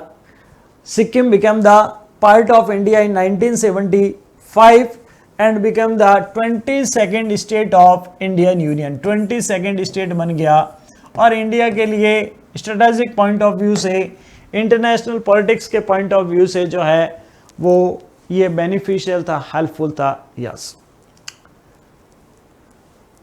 the Soviet Union's disintegration was the consequences of many different factors justify the statement। देखो अब लैंग्वेज, क्वेश्चन की लैंग्वेज को समझना है, इसलिए मैं बार बार कहता हूं understand the question properly. Understand करना है क्वेश्चन को अच्छे से। तो सिंपल क्वेश्चन पढ़ने के बाद में यही लग रहा है कि the question ask about the reason and causes of the disintegration of USSR. USSR के डिसइंटीग्रेशन के रीजंस क्या है, कॉजेज क्या है, उनके बारे में जो है वो पूछा जा रहा है। ऑप्शन में एक और क्वेश्चन है, most former Soviet republics had tension and conflict, support the statement with example. जो यूएसएसआर से अलग होकर जो 15 स्टेट्स बने, 15 कंट्रीज जो बने, उनमें टेंशन और कॉन्फ्लिक्ट हमको देखने को मिलता है, उसके बारे में बताना है, एक्सप्लेन करना है। तो सबसे पहले what were the reason of the disintegration of USSR, ठीक है ना, what factors were responsible for the disintegration of USSR, as we have studied that internal weaknesses of the Soviet political and economic institutions. Soviet political और economic institutions जो है वो internally बहुत ज्यादा week हो गया था और लोगों की एस्पिरेशंस को फुलफिल नहीं कर पा रहा था, पहला। दूसरा, इकोनॉमिक स्टैग्नेशन, इकोनॉमिक ग्रोथ जो है वो रुक गई थी, इकोनॉमिक ग्रोथ रुक गई थी, कंज्यूमर गुड्स की शॉर्टेज हो गई थी, लोगों को जो है नेसेसरी गुड्स, नेसेसरी नीड जो है वो उनकी फुलफिल नहीं हो पा रही थी, और इसीलिए लोग जो है वो अब क्वेश्चन उठाने लग गए थे सोवियत सिस्टम पर, ठीक है ना। Initially Soviet system was good, but later it became stagnant, ये स्टेगनेट हो गया था, ग्रोथ रुक गई थी और लोगों की जो है वो नीड फुलफिल नहीं हो पा रही थी। Soviet union had become stagnant in administrative and political sense, administration के मामले में भी ये स्टेगनेट हो गया था, ठीक है ना। एडमिनिस्ट्रेशन में ब्यूरोक्रेसी वाज डोमिनेंट, पूरा सिस्टम ब्यूरोक्रेटिक हो गया था। There was the dominance of communist party, complete dominance of communist party, and communist party and bureaucrat, communist party was unaccountable, not accountable to the people, that's why it was not responsive to people's need, लोगों की need को बिल्कुल भी fulfil नहीं कर पा रही थी, तो लोगों में डिससेटिस्फैक्शन बहुत हो गया, ठीक है ना, डिससेटिस्फैक्शन बहुत बढ़ गया, लोग बहुत ज्यादा अनहैप्पी हो गए, ऑर्डिनरी पीपल वर, ठीक है ना, डिससेटिस्फाइड हो गए, और इसीलिए जो है ये इसका रीजन बना। Soviet economy used much of its resources in maintaining nuclear and military arsenals and development of satellite states, ठीक है ना। जो भी ये आर्म्स रेस चल रहा था यूएसए और यूएसएसआर के बीच में, उसमें यूएसएसआर ने अपने इकोनॉमिक रिसोर्सेज का बहुत ज्यादा यूज किया, despite of fulfilling the needs of its people, अपने लोगों की जरूरत का जो है वो ध्यान नहीं रखते हुए न्यूक्लियर और जो ये आर्म्स रेस था उस पर ज़्यादा फोकस किया गया, ज़्यादा मनी स्पेंड किया गया, सैटेलाइट स्टेट पर ज़्यादा ध्यान दिया गया, उससे इकोनॉमिक बर्डन भी आया और इकोनॉमिक स्टेग्नेशन भी आया, and it lead to the dissatisfaction among the people and disintegration of USSR, उसका रीजन बना। और सबसे लास्ट में हम लोग जानते हैं Mikhail Gorbachev became the leader of USSR in 1985 and he introduced two reforms, दो रिफॉर्म उन्होंने इंट्रोड्यूस किए, सो दैट, ठीक है ना, सो दैट इंप्रूवमेंट लाया जा सके, थोड़ा सिस्टम को ओपन किया जा सके। लेकिन जैसे ये रिफॉर्म्स उन्होंने इंट्रोड्यूस किए तो यूएसएसआर जो है उसके डिसइंटीग्रेशन का पेस, स्पीड और तेज हो गया।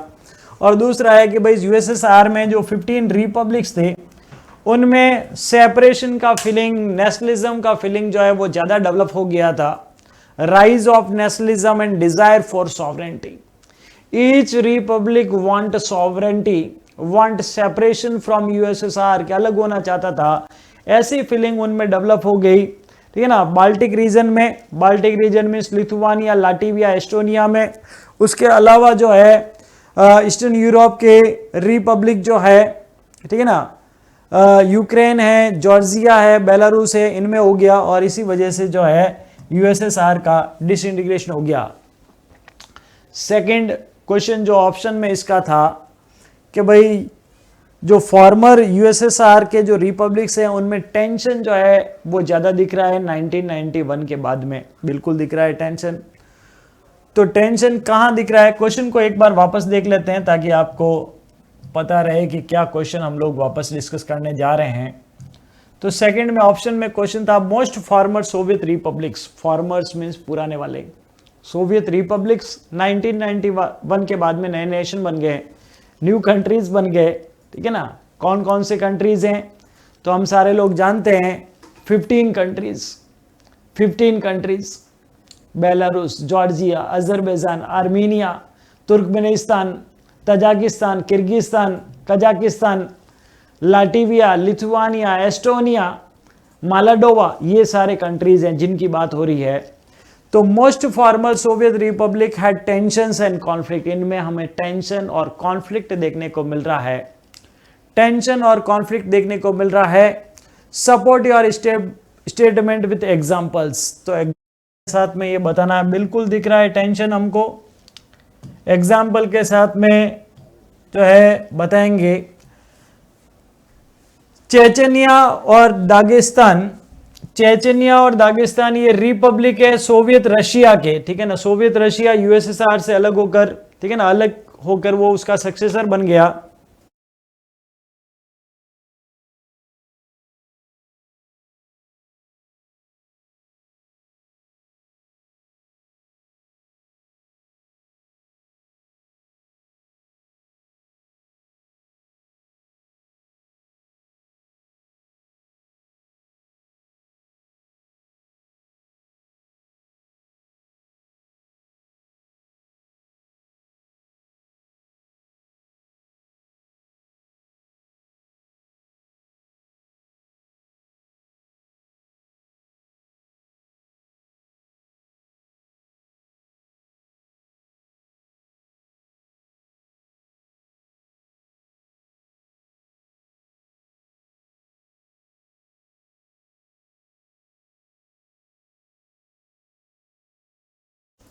और इसको सेव करना है क्या?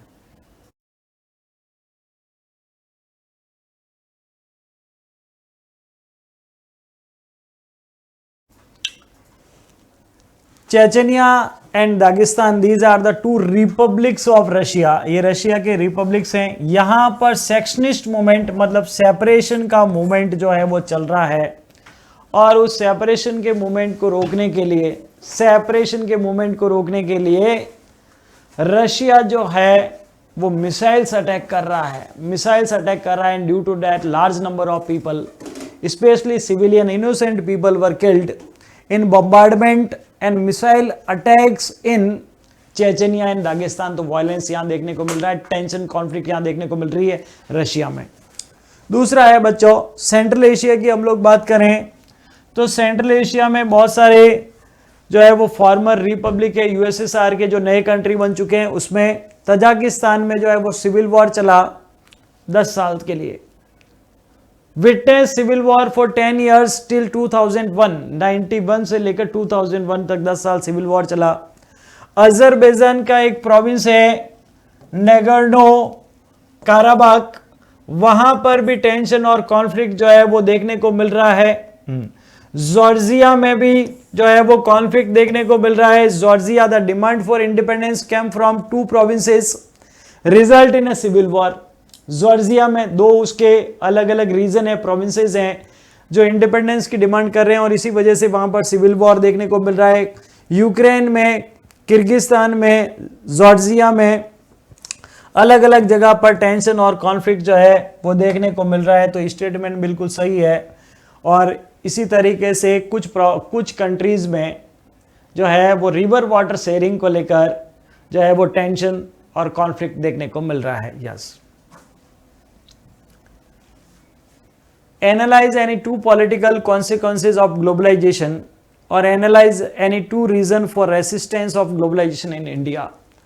तो ग्लोबलाइजेशन का पॉलिटिकल कॉन्सिक्वेंसेज क्या है, पॉलिटिकल आउटकम क्या है, और इंडिया में ग्लोबलाइजेशन का रेसिस्टेंस यानी विरोध क्यों हो रहा है, उसके क्या रीजन है।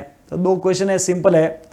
तो पॉलिटिकल कॉन्सिक्वेंसेज हम लोग जानते हैं कि ग्लोबलाइजेशन की वजह से, because of globalisation the capacity of state was reduce, decision making capacity was reduce, erosion of state capacity, state की कैपेसिटी जो है वो रिड्यूस हो रही है, ये इसका पॉलिटिकल आउटकम है। दूसरा है स्टेट जो है वो ओल्ड वेलफेयर के कामों को छोड़ रहा है, because globalisation lead to the privatisation, state अपने काम को कम कर रहा है, प्राइवेट एक्टर्स को ज़्यादा दे रहा है, तो उसके ओल्ड वेलफेयर का सिस्टम जो है वो कम हो रहा है, और स्टेट जो है वो चेंज हो रहा है मिनिमलिस्ट स्टेट में, which deal with the minimum functions, related to the security law and order, उसी को डील कर रहा है। बाकी वेलफेयर के काम जो है वो छोड़ रहा है, ये इसका रीजन है, ठीक है ना। और वेलफेयर स्टेट की जगह पर मिनिमलिस्ट स्टेट आ रहा है।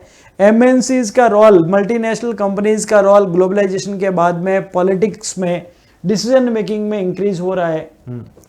ये उसके पॉलिटिकल आउटकम्स है, यस पॉलिटिकल आउटकम्स है, ये लिख सकते हैं। दूसरा है इसमें इसका पॉजिटिव आउटकम भी है, ये तो नेगेटिव हमने डिस्कस किया। पॉजिटिव ये है कि स्टेट की कैपेसिटी बूस्टअप हो रही है, बढ़ रही है, क्योंकि ग्लोबलाइजेशन की वजह से उसके पास में नई टेक्निक आ रही है, डेटा ज़्यादा आ रहे हैं, और इसलिए वो अपने फंक्शन को प्रॉपर तरीके से जो है वो ऑपरेट कर पा रहा है, लॉ एंड ऑर्डर को भी अच्छे से मेंटेन कर पा रहा है, और वेलफेयर के फंक्शंस को भी अच्छे से ऑपरेट कर पा रहा है। अब है बच्चों, अब है इसमें कि ग्लोबलाइजेशन का क्यों रेसिस्टेंस हो रहा है इंडिया में। तो ग्लोबलाइजेशन का रेसिस्टेंस दो वजह से हो रहा है। जो लेफ्ट पॉलिटिकल पार्टीज हैं, लेफ्ट विंगर्स हैं, वो ग्लोबलाइजेशन का रेसिस्टेंस कर रहे हैं इकोनॉमिक फ्रंट पर।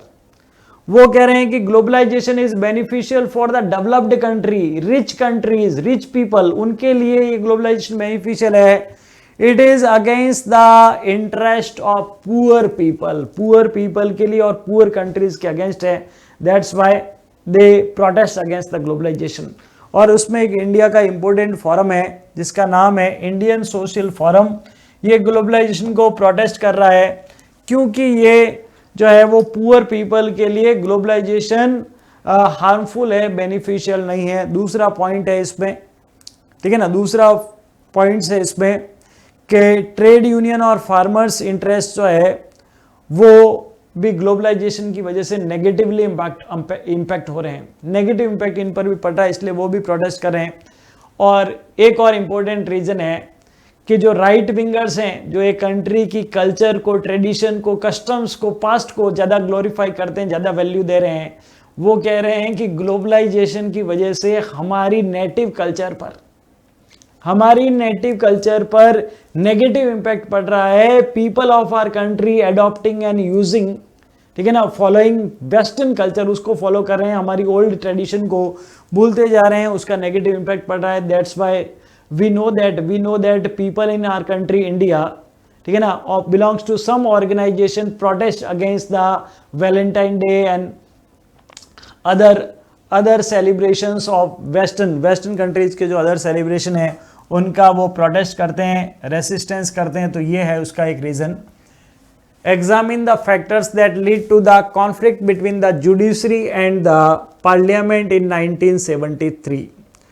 1973 में, और ये बहुत बड़ा रीजन बना था, crisis to democratic order, crisis of democratic order chapter में हम लोगों ने डिस्कस किया है कि conflict and dispute between the judiciary and the government became the most important reason for the declaration of emergency in 1975. पढ़ा है ये। Examine the factors that lead to the conflict between the judiciary and the parliament in 1973. क्या reason थे कि judiciary और parliament के बीच में कॉन्फ्लिक्ट और टेंशन देखने को मिला, डिस्प्यूट देखने को मिला, क्या रीजन था उसके पीछे। तो सबसे पहले हम लोग जानते हैं ये पीरियड है कॉन्फ्लिक्ट का। तो सबसे पहला रीजन जो था वो था फंडामेंटल राइट्स का issue. On the issue of fundamental rights, especially the right to property, the Supreme Court denied the amendment to the constitution, while on the issue of fundamental rights giving effect to directive principles, parliament amended the constitution but later the supreme court rejected। ये हमने issue पढ़े हैं, जैसे एबॉलिशमेंट of privy purse, ये किया था parliament ने, फिर अमेंडमेंट भी किया, सुप्रीम कोर्ट ने पहले उसको रिजेक्ट किया, ठीक है ना। दूसरा, राइट टू प्रॉपर्टी को लेकर बहुत बड़ा टेंशन जो है वो जुडिशरी और उसके बीच में हुआ था। केशवानंद भारती बनाम केरल स्टेट हम लोगों ने पढ़ा। केशवानंद भारती बनाम केरल स्टेट जो है versus Kerala state, important historical case in judicial history of India, and that lead to the dispute between the parliament and judiciary, उसी की वजह से पार्लियामेंट और जुडिशरी में हुआ था। केशवानंद भारती का जो केस है इसमें ये डिसीजन ये आया था कि राइट टू प्रॉपर्टी से रिलेटेड ही वो इशू था, and right to property become most controversial fundamental right बन चुका था वो। तो केशवानंद भारती केस में 24 अप्रैल 1973 को ये केस का डिसीजन आया था। एस के सीकरी, ठीक है ना, एस के सीकरी जो है उस समय के चीफ जस्टिस थे और 13 जजेस की बेंच ने उसको सुना था केस को। और उस जजमेंट के बाद में, ठीक है ना, after that judgement the concept of basic structure of the constitution came into the existence, Supreme Court ने दिया था। और उसमें यह बताया कि parliament has the power to amend the constitution but can't amend the basic structure of the constitution. And ठीक है ना, ये हुआ था। उसके बाद में कॉन्फ्लिक्ट शुरू हो गया था, कॉन्फ्लिक्ट जो है वो शुरू हो गया था दोनों के बीच में, ठीक है ना। और इसी कॉन्फ्लिक्ट की वजह से ये जो जजमेंट आया था, यहां पर मैं आपको बता दूं, ठीक है ना, कॉन्फ्लिक्ट के बड़े रीजन थे कि पार्लियामेंट जो है वो पार्लियामेंट फंडामेंटल राइट्स पर डायरेक्टिव प्रिंसिपल को ज्यादा प्रायोरिटी दे रही थी, सुप्रीम कोर्ट फंडामेंटल राइट के ज्यादा फेवर में था, एक रीजन ये है। और 24 अप्रैल 1973 को जब केशवानंद भारती केस का जजमेंट आया, तो उस समय जिन जजेस ने जो है ना इस केस के फेवर में जिन्होंने जजमेंट दिया था, उनमें से जो है वो चीफ जस्टिस रिटायर्ड हो गए, वैकेंसी हो गई वहां पे चीफ जस्टिस पोस्ट की। तो उसके बाद में सीनियरिटी को इग्नोर करते हुए जो 4th नंबर पे सीनियरिटी पे जो जज थे, 3 सीनियर जजेस को इग्नोर करके, साइडलाइन करके जो है जो जज थे जिनका नाम यहां पर दिया हुआ है जस्टिस रॉय A.N. रॉय, इनको अपॉइंट किया गया। First time the tradition was broken, पहली बार ट्रेडिशन को ब्रेक किया गया, जिसमें ये ट्रेडिशन हमारे यहां पर कन्वेंशन डेवलप हुआ है कि सीनियर मोस्ट जज of the Supreme court will be the next chief justice, ये बना हुआ है। तो ये पहली बार यहां पर इसको ब्रेक किया गया। और उसके बाद में और एक बड़ा जो है वो टेंशन बना जुडिशरी और पार्लियामेंट के बीच में, जजेस के अपॉइंटमेंट को लेकर।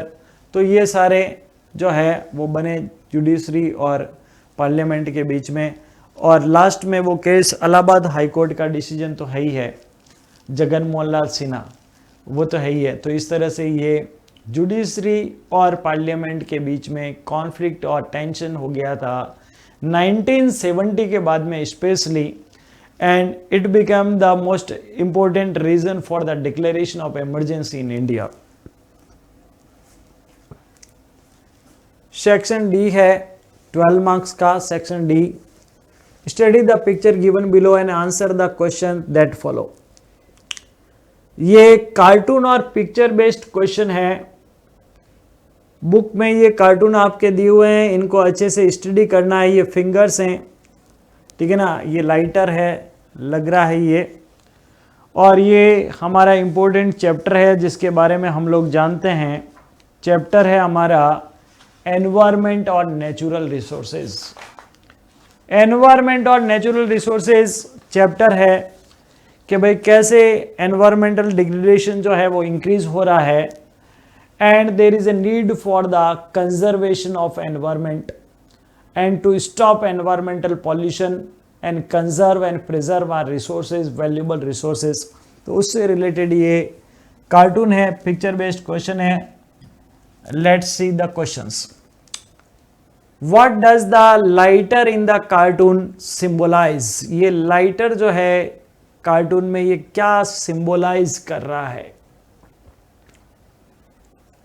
क्या सिंबलाइज कर रहा है? The earth being consumed as a source of fuel. Earth का यूज हो रहा है, ठीक है ना, अर्थ के मिनरल्स का यूज हो रहा है as a source of fuel. Earth को कंज्यूम किया जा रहा है as a fuel. The continents being burned for energy, the word being used for the power, and the ocean being exploited for their resources. तो क्या है बच्चों, तो यहां पर सिंपल इसका आंसर आ जाएगा earth being consumed as a source of fuel. Earth का कंजप्शन हो रहा है as a source of fuel. Why are the fingers in the cartoon design like chimneys. Fingers दिख रही है आपको, लाइटर को पकड़े हुए फिंगर्स दिख रही है, तो उसको चिमनी की तरह क्यों डिजाइन किया गया है? To represent the humans are supporting earth, to show humans are causing global warming, to show the importance of the chimneys in cleaning factories, to show the importance of industrial revolution, to show the importance of industrial revolution। तो यहां पर answer हो जाएगा to show only humans are causing global warming. केवल और केवल, दूसरे animal थोड़ी कर रहे हैं, ठीक है ना। फिंगर्स ह्यूमन की फिंगर्स हैं और ह्यूमन ही सबसे ज्यादा जो है वो एनवायरमेंटल डिग्रेडेशन कॉज कर रहा है, ग्लोबल वार्मिंग कॉज कर रहा है। यस, ह्यूमन बीइंग रेस्पॉन्सिबल है। The main theme of the cartoon could be. Main theme क्या है बच्चा इस कार्टून की? तो मेन थीम है यहां पर the celebration of technology advancement, the impact of deforestation, the role of industrial pollution in global warming, importance of reducing waste to save planet. तो यहां पर हो जाएगा role of industrial pollution in global warming, ठीक है ना। दिख रहा है ना, चिमनीज जो है वो इंडस्ट्रियल डेवलपमेंट को शो कर रही है, सबसे ज़्यादा एनर्जी का यूज़ कर रहे हैं और ग्लोबल वार्मिंग कॉज कर रहे हैं, ग्रीन हाउस गैसेस का इमिशन कर रहे हैं। तो इंडस्ट्रियल डेवलपमेंट जो है, इंडस्ट्रियल पॉल्यूशन ग्लोबल वार्मिंग का रीजन है, ये इसको शो कर रहा है। Thicker chimney has been shown on the push button of the lighter to show that. Push button पर जो है ना, पुश बटन पे जो चिमनी है, उंगली है एक तरह से चिमनी के फॉर्म में, उसको है ना सिंबलाइज किया गया है। ये क्या जो है शो कर रही है? क्या शो कर रही है भाई ये? तो ये शो कर रही है, सिंपल है, कार्टून को वापस आप देखना आपको पता लग जाएगा कि only human being can stop pollution. कौन कर रहा है भाई? कॉज भी ह्यूमन बीइंग ही कर रहा है और स्टॉप भी ह्यूमन बीइंग ही कर सकता है। तो only human being can stop pollution. Human being जो है वो पॉल्यूशन को स्टॉप कर सकता है। In the given outline map of India, 4 states have been marked as A, B, C, D. Identify these states based on the information given. ठीक है ना, in your answer book along with the respective serial number of the information used and the concerned alphabet। ठीक है ना। तो यहां पर बच्चों मैथ बेस्ड क्वेश्चन के सॉल्यूशन में सीरियल नंबर, उसके बाद में अल्फाबेट और स्टेट नेम, ये तीनों आपको लिखना है टेबल बनाकर और फिर उसका प्रॉपर आंसर देना है। क्वेश्चन देखते हैं, बहुत सिंपल है ये, 4 मार्क्स का क्वेश्चन है ये भी। 4 क्वेश्चन आपको यहाँ पे मिलेंगे, आंसर आपको देना है और इस तरह की टेबल, ठीक है ना, इस तरह की टेबल बनानी है इन योर आंसर बुकलेट। इस तरह की टेबल बनेगी, serial number, concern alphabet given in the map and name of the particular state. जो भी स्टेट जिसके बारे में इंडिकेट किया गया है, इंफॉर्मेशन है, उसके बारे में बताना है, ठीक है ना।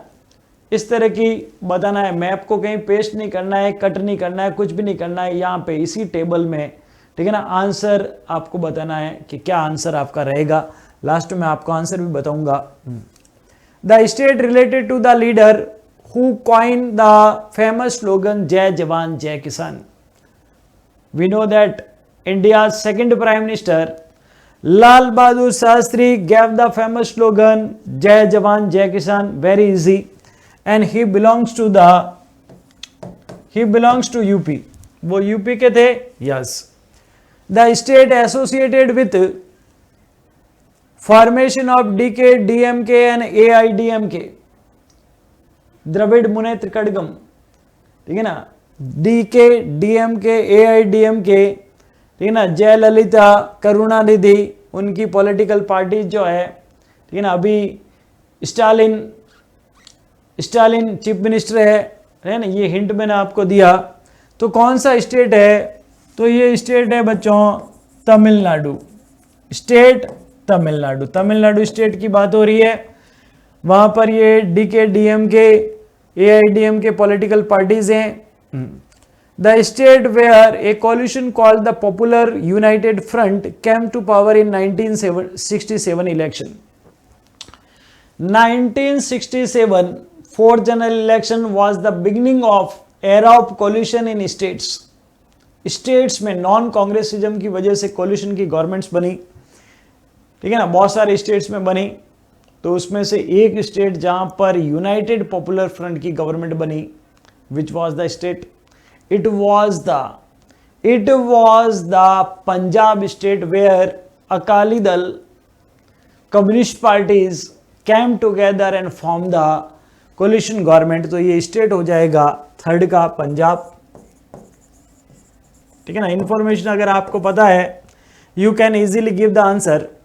The official Congress candidate for the 1969 presidential election belong to this state. Official Congress candidate कौन थे?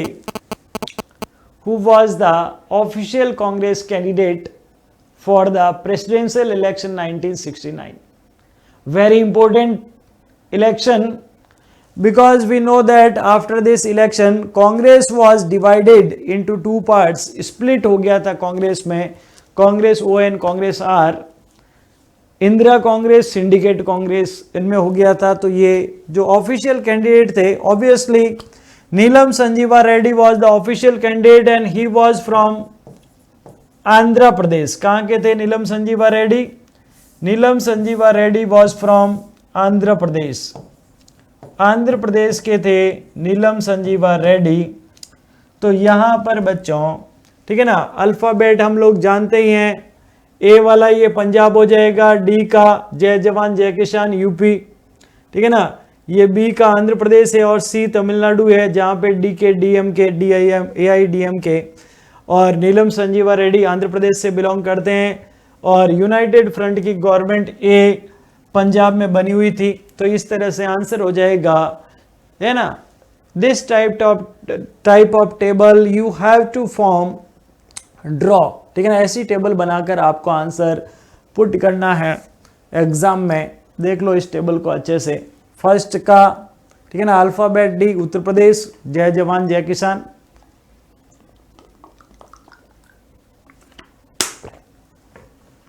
लाल Bahadur Shastri, DK DMK AIADMK, ठीक है ना, C alphabet Tamil Nadu, Punjab popular united front government 1967 और Andhra Pradesh from Neelam Sanjiva Reddy official candidate of Congress party, ठीक है ना, 1969 presidential election. Read the passage and choose the most appropriate answer for the questions given below.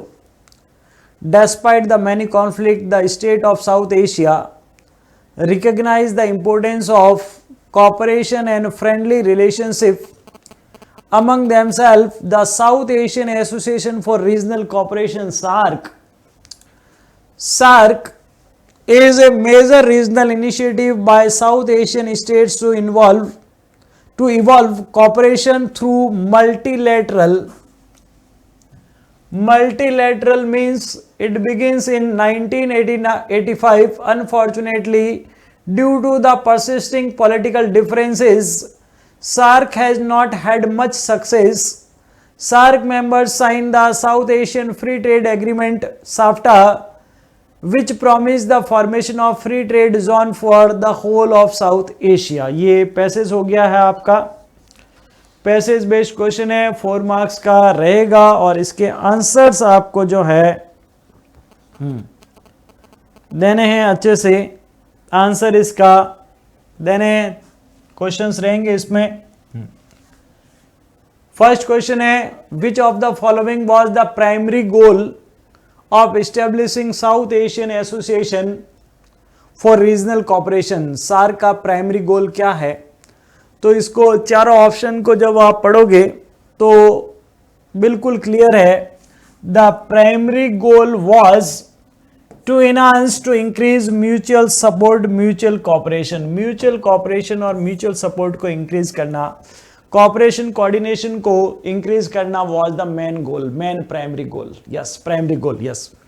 Military force है, ठीक है ना, कॉमन करेंसी, ठीक है ना, यूरो की तरह हमने कोई कॉमन करेंसी थोड़ी बनाई। तो पैसेज को पढ़ोगे, ठीक है ना, if you read the passage carefully you can be able to give answer correctly.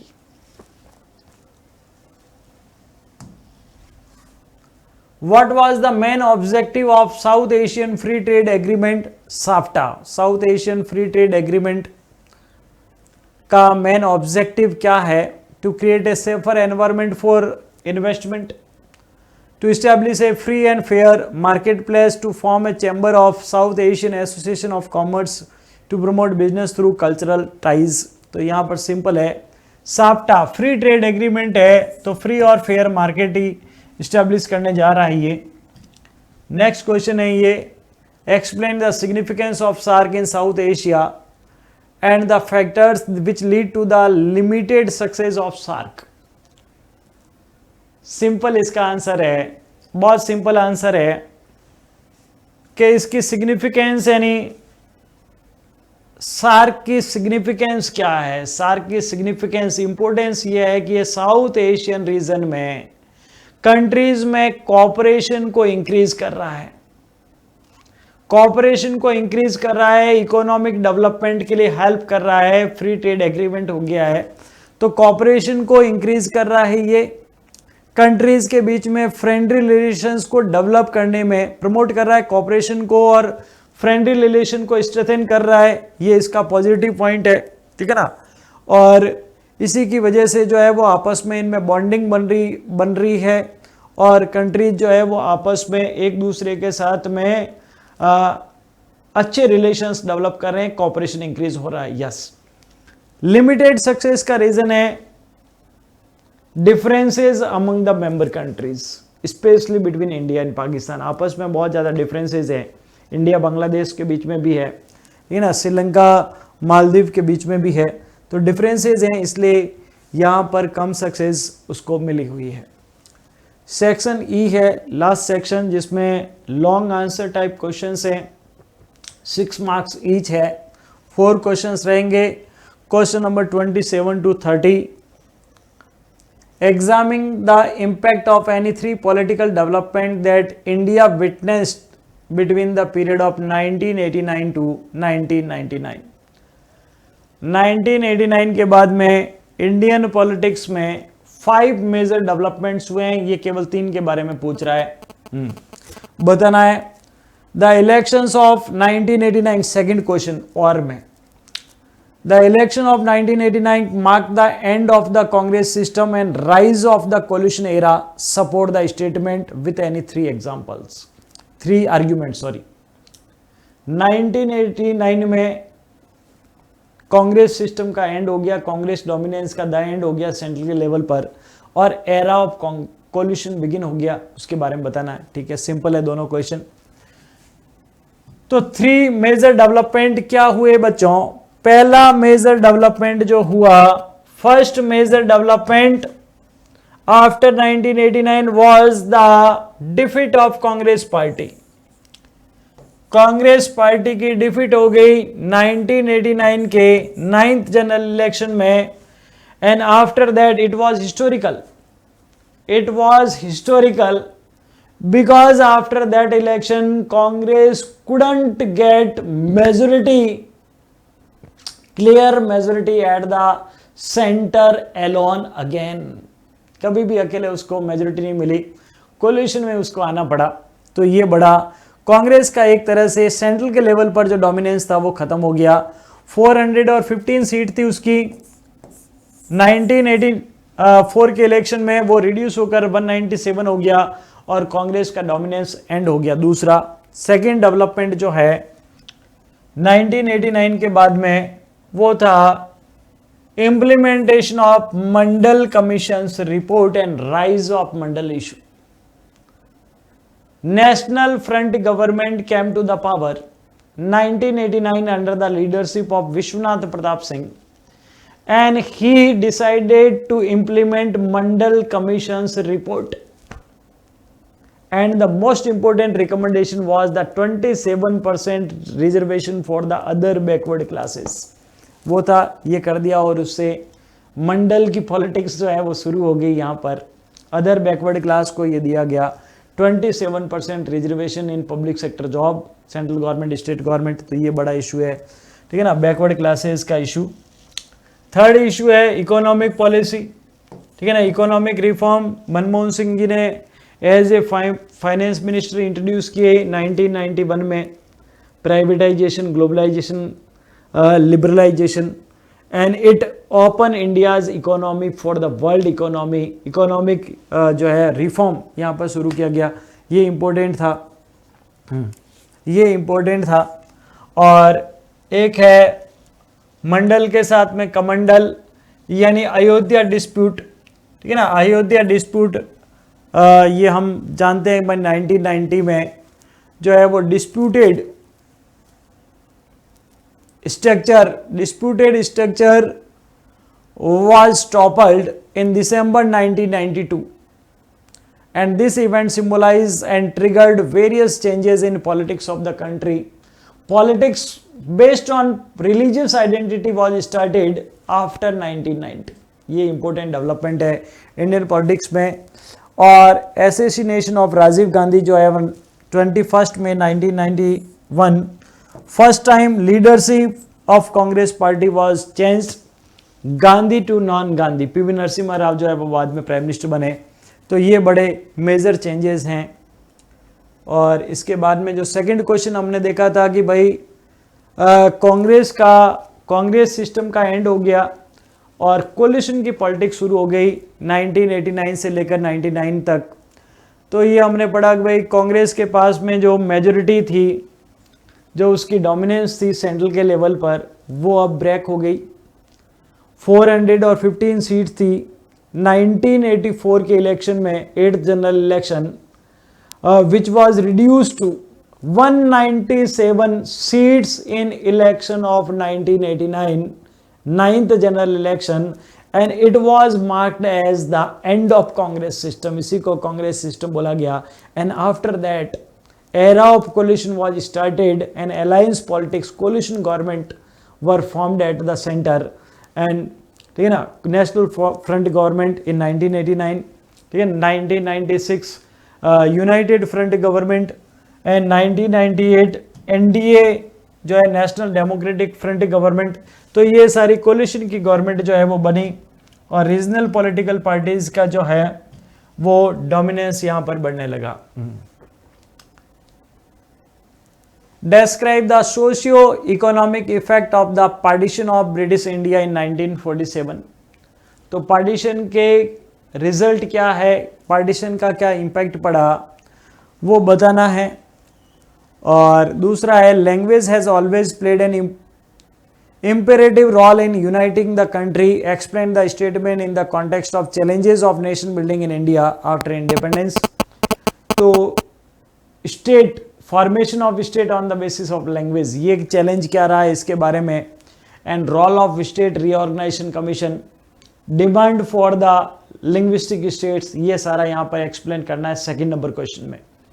First, ठीक है ना, फर्स्ट क्वेश्चन है और में क्वेश्चन है, 2 क्वेश्चन है यहाँ पे। तो पार्टीशन के कॉन्सिक्वेंसेस बताने हैं। सोशल इकोनॉमिक इफेक्ट क्या है, तो सोशल इकोनॉमिक इफेक्ट में तो हमने पढ़ा है कि पार्टीशन की वजह से लार्ज स्केल पे डिस्प्लेसमेंट हुआ, displacement, large scale displacement, killing, massacres, atrocities on the name of religion, ठीक है ना, रिलीजन के नाम पर हुआ, ठीक है ना। बहुत सारे लोगों को लॉन्ग जर्नी वहां से करनी पड़ी, ठीक है ना। पीपल जो है, people were attacked, killed, looted, ठीक है ना, on both side. Thousands of women were misbehaved. तो वुमेन के साथ में, चिल्ड्रन के साथ में बहुत ज़्यादा एट्रोसिटीज, टॉर्चर यहाँ पर हुआ। ये इसका नेगेटिव पॉइंट रहा। 80 लाख पीपल जो है वो डिस्प्लेस्ड हुए, माइग्रेट हुए, रिफ्यूजी बने, ठीक है ना।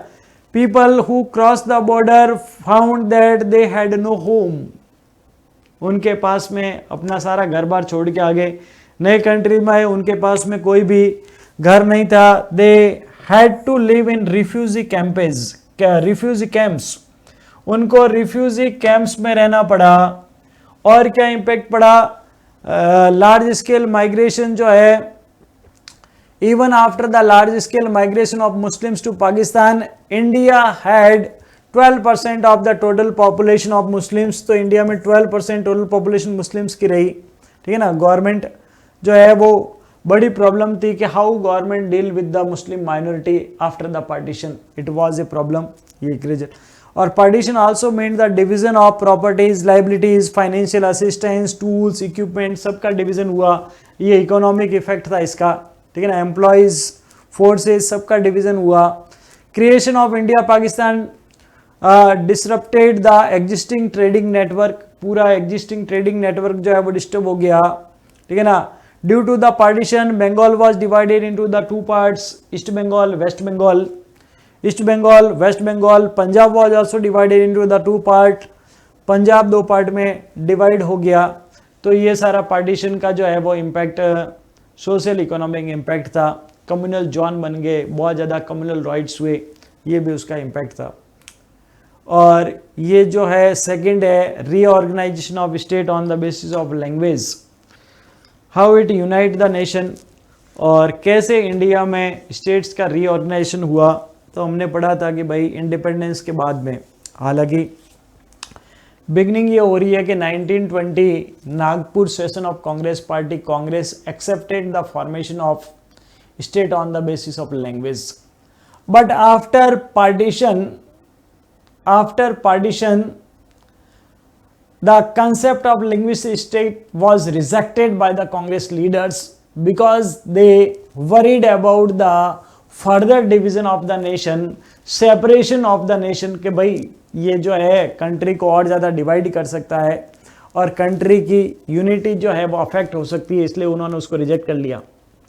लेकिन 1951 में आंध्र प्रदेश जो है वहाँ पर Telugu, on the basis of Telugu language, Andhra Pradesh which was the part of Madras state that time, Madras state का पार्ट था, और मद्रास स्टेट में तमिल स्पीकर्स, तेलुगु स्पीकर, तो तेलुगु स्पीकर्स ने एक बड़ा मूवमेंट शुरू कर दिया, ठीक है ना। इसको मैं केवल की पॉइंट समझा रहा हूँ, यहाँ पर है ना, डिटेल में आप आंसर यहाँ से देख सकते हैं।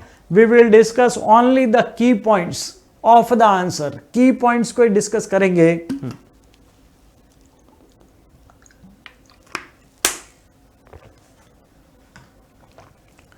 तो जो तेलुगु स्पीकर्स थे under the leadership of P Sriramulu, Gandhian जो थे पी श्री रामलू, उनकी लीडरशिप में उन्होंने डिमांड करी कि सेपरेट नेशन बनना चाहिए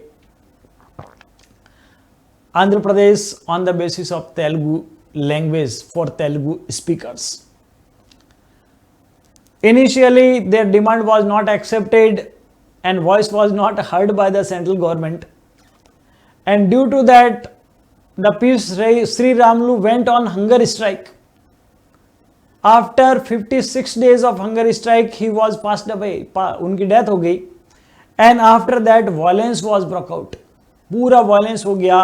Situation became out of control.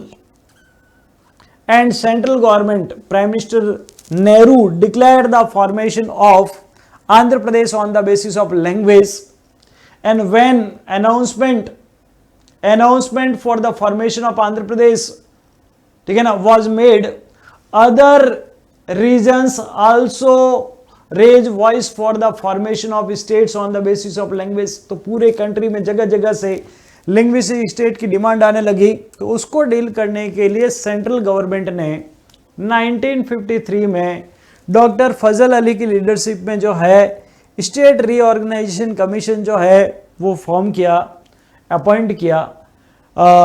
State reorganisation commission ने स्टडी करके अपनी रिपोर्ट दी 1955 में। 1956 में उसी रिकमेंडेशन के बेस पे स्टेट रीऑर्गेनाइजेशन एक्ट पास किया गया। 14 स्टेट 6 यूनियन टेरिटरीज बनी। इस रिकमेंडेशन में मेन रिकमेंडेशन जो थी वो थी कि भाई स्टेट ड्रॉ हो सकते हैं, बाउंड्रीज ड्रॉ हो सकती है on the basis of language but not all.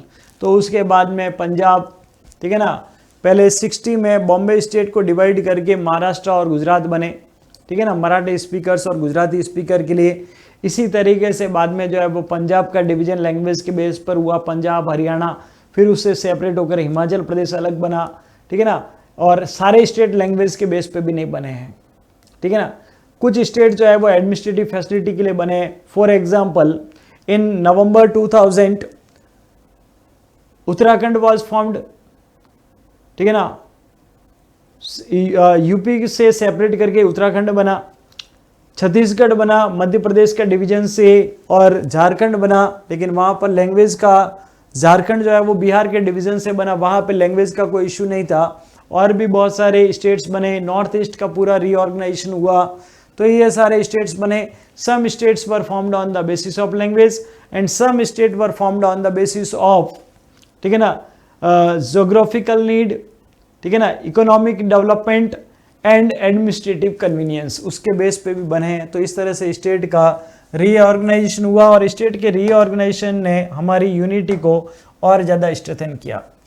Evaluate the effectiveness of the European Union as the most prominent regional organization. Effectiveness of European Union as the most prominent regional organization, पहला question. दूसरा, support the argument that South Korea is emerging as a new alternative center of power. South Korea, तो ये दोनों alternative center of power से question है। तो European union है ना, इफेक्टिव रीजनल कॉपरेशन है, रीजनल ऑर्गेनाइजेशन है। उसके पीछे रीजन ये है कि इसकी अपनी खुद की एक कॉमन फॉरेन और सिक्योरिटी पॉलिसी है, और जो इसके इन्फ्लुएंस को इंक्रीज करती है, इसके इफेक्ट को इंक्रीज करती है, इसको इफेक्टिव ऑर्गेनाइजेशन बनाती है। दूसरा, ये जो है दुनिया की सबसे बड़ी, ठीक है ना, सेकंड बिगेस्ट इकोनॉमी है, 17 ट्रिलियन जो है 17 ट्रिलियन इकोनॉमी के साथ में, जीडीपी के साथ में, ठीक है ना, अमेरिका के बाद में सेकंड नंबर पे है ये। इसका वर्ल्ड ट्रेड में शेयर जो है, ये सारे इसके इकोनॉमिक इन्फ्लुएंस को, इकोनॉमिक इफेक्ट को इंक्रीज कर रहा है। सेकंड जो है कि इसका वर्ल्ड ट्रेड में शेयर जो है वो अमेरिका से 3 टाइम ज़्यादा है, 3 गुना ज़्यादा है। That's why it can play important role, it can play important role in WTO में इंपॉर्टेंट रोल प्ले कर सकता है। And its currency euro is also very effective, बहुत ज़्यादा इफेक्टिव है।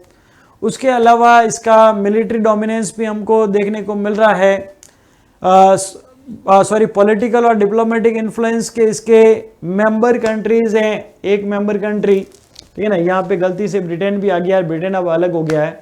तो मेंबर कंट्री फ्रांस जो है वो UN सिक्योरिटी काउंसिल का मेंबर है, and which can play important role in decision making in United Nations Security Council, which is the most powerful organ of the UNO।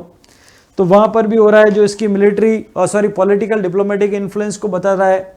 इसके अलावा इसके बहुत सारे मेंबर्स हैं जो नॉन परमानेंट मेंबर है UNO के, ठीक है ना। मिलिट्री डोमिनेंस में, मिलिट्री इफेक्ट में कि इसकी आर्मी जो है वो one of the most powerful और largest biggest army of the world है। इसके पास में बहुत सारे कंट्रीज हैं जिनके पास में न्यूक्लियर वेपन्स है। फ्रांस के पास में न्यूक्लियर वेपन्स है लार्ज नंबर में, जो इसकी मिलिट्री कैपेसिटी को बढ़ाता है, स्ट्रेंथन करता है, ठीक है ना। सेकंड लार्जेस्ट वर्ल्ड में इसका मिलिट्री पावर है, कैपेसिटी के बेस पे देखा जाए तो। Second important source of space communication technology इसके पास में है, डेवलप्ड कंट्रीज हैं। Most of the countries of European Union are developed countries, that's why European Union is an effective regional organisation, ये इफेक्टिव रीजनल ऑर्गेनाइजेशन है।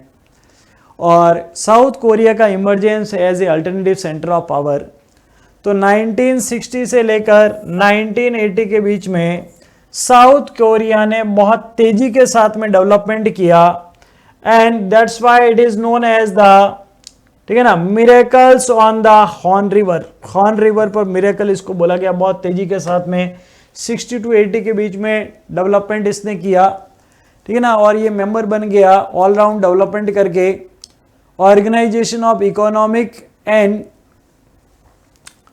Economic और economic cooperation development जो है उसमें 1996 में उसका मेंबर बन गया।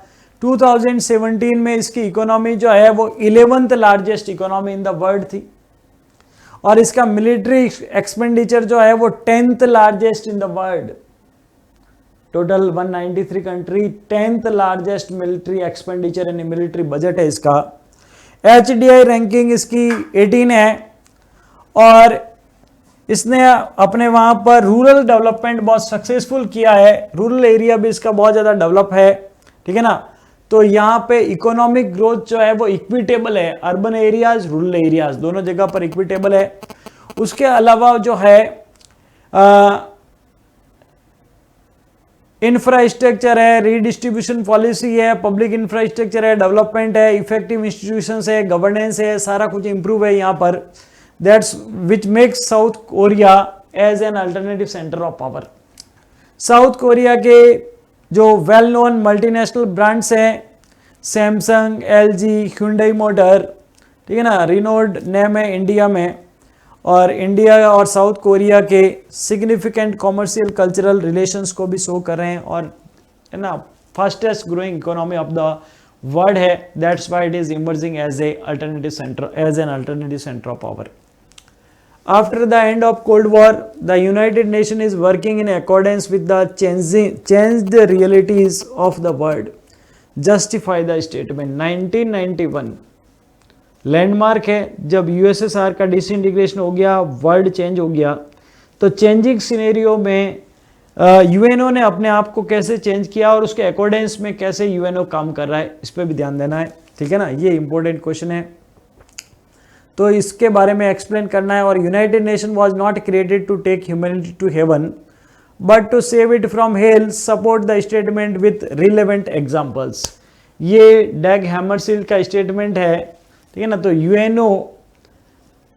यूएनओ जो है वो कैसे ह्यूमैनिटी को प्रोटेक्ट करने का काम कर रहा है उसके बारे में बताना है, despite of so many drawbacks, ये एक्सप्लेन करना है। तो पहला क्वेश्चन है भाई चेंजिंग सिनेरियो में यूएनओ ने अपने आप को कैसे बदला है। तो हमने पढ़ा है कि भाई यूएनओ का इस्टेब्लिशमेंट 24, ठीक है ना, 24 अक्टूबर 1945 को हुआ था after the end of second world war, to establish peace and stability, law and order in the world and to avoid the war again, वापस वॉर नहीं हो, उसके लिए इसका इस्टेब्लिशमेंट हुआ था। तब से लेकर ये कंटिन्यूसली काम कर रहा है। लेकिन 1991 के बाद में वर्ल्ड जो है वो सिग्निफिकेंट तरीके से चेंजेस हुआ। मेजर चेंजेस क्या है? तो मेजर चेंजेस में हमने पढ़ा भाई USSR was collapsed and US became the sole superpower of the world. Only superpower of the world. Power equation in the world was changed, and due to that there was a dominance of USA in UNO. ठीक है ना, ये दिख रही है हमको। China जो है वो fastest emerging as a great power. India is also growing, India भी बढ़ रहा है तेजी के साथ में। एशिया के बहुत सारे कंट्रीज हैं जिसमें साउथ कोरिया है, जापान है, और भी आसियान के कंट्रीज है, उनकी इकोनॉमी बहुत तेजी के साथ में ग्रो हो रही है। नए कंट्रीज जो है वो यूएनओ को ज्वाइन कर रहे हैं, ठीक है ना। और यूएनओ के साथ सामने बहुत सारे नए चैलेंजेस हैं, जिनोसाइड है, हंगर है, स्टारवेशन है अफ्रीका कॉन्टिनेंट में स्पेशली, ठीक है ना। एथनिक कन्फ्रंटेशन है, टेररिज्म है, एथनिक कॉन्फ्लिक्ट्स है, टेररिज्म है, ये बड़े चैलेंजेस हैं। न्यूक्लियर प्रोलिफरेशन है, क्लाइमेट चेंज है, एनवायरमेंटल डिग्रेडेशन है, ये नए चैलेंजेस यूएनओ के सामने आ रहे हैं। और इनके अकॉर्डिंग जो है वो यूएनओ ने अपनी जो है अपने आप को चेंजेस किया है। और स्पेशली यूएनओ ने सजेस्ट किया है रिफॉर्म फॉर द रीस्ट्रक्चरिंग और reform to the United Nation Security Council, उसके रिफॉर्म के लिए बात कर रहा है। 60 year of its formation it was decided to take steps to make UN more relevant, ज़्यादा रिलेवेंट बनाने के लिए उसने जो है कुछ स्टेप्स सजेस्ट किए जिसमें creation of peace building commission है, ठीक है ना। Creation of peace building commission है ताकि पीस को इस्टेब्लिश किया जा सके। और ये ह्यूमन राइट काउंसिल है, इसको 2006 में इस्टेब्लिश कर लिया गया है, ठीक है ना। तो इंटरनेशनल लेवल पर ये पीस इस्टेब्लिशमेंट के लिए काम कर रहा है। Agreements to achieve the millennium development goal, world का डेवलपमेंट कैसे हो उसके लिए उसने ये मिलेनियम डेवलपमेंट गोल को जो है ना इस पे एग्रीमेंट किया है।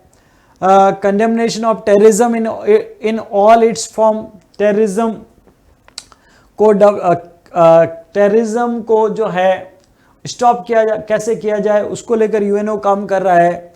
और डेमोक्रेसी फंड के क्रिएशन की बात हो रही है ताकि डेमोक्रेसी को प्रमोट किया जा सके। ट्रस्टीशिप काउंसिल को वाइंड अप करने पर भी एग्रीमेंट किया गया है। और भी बहुत सारे काम यूएनओ जो है वो कर रहे हैं ताकि वो कंटेम्प्रेरी चैलेंजेस को डील कर सके चेंजिंग सर्कमस्टांसेस में। ये पॉइंट्स है इंपॉर्टेंट। यस, अब है भाई कि यूएनओ जो है, UNO was not created to take humanity to heaven but to save it from the hello.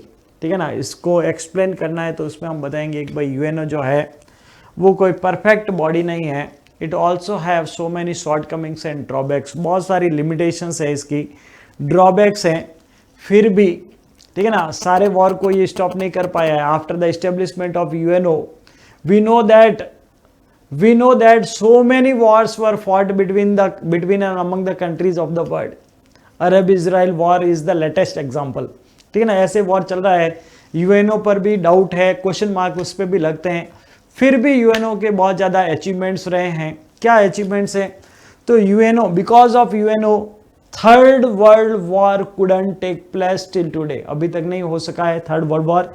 तो we can say that it got success to stop the third world war, इसने रोका है थर्ड वर्ल्ड वॉर को। और international organisation जो है वो war और पीस के मामले में हमारी हेल्प कर रहे हैं। ठीक है ना, पूरे दुनिया में जो है वो ह्यूमैनिटी के लिए बेटर लिविंग कंडीशंस बना रहे हैं। ठीक है ना, कॉन्फ्लिक्ट्स को और डिस्प्यूट्स को आर्बिट्रेशन से, निगोशिएशन से, टॉक से डील करने के लिए ये पीसफुल सॉल्यूशंस दे रहे हैं। ठीक है ना, and many times they get success, इनको सक्सेस मिल रही है। ये इंटरनेशनल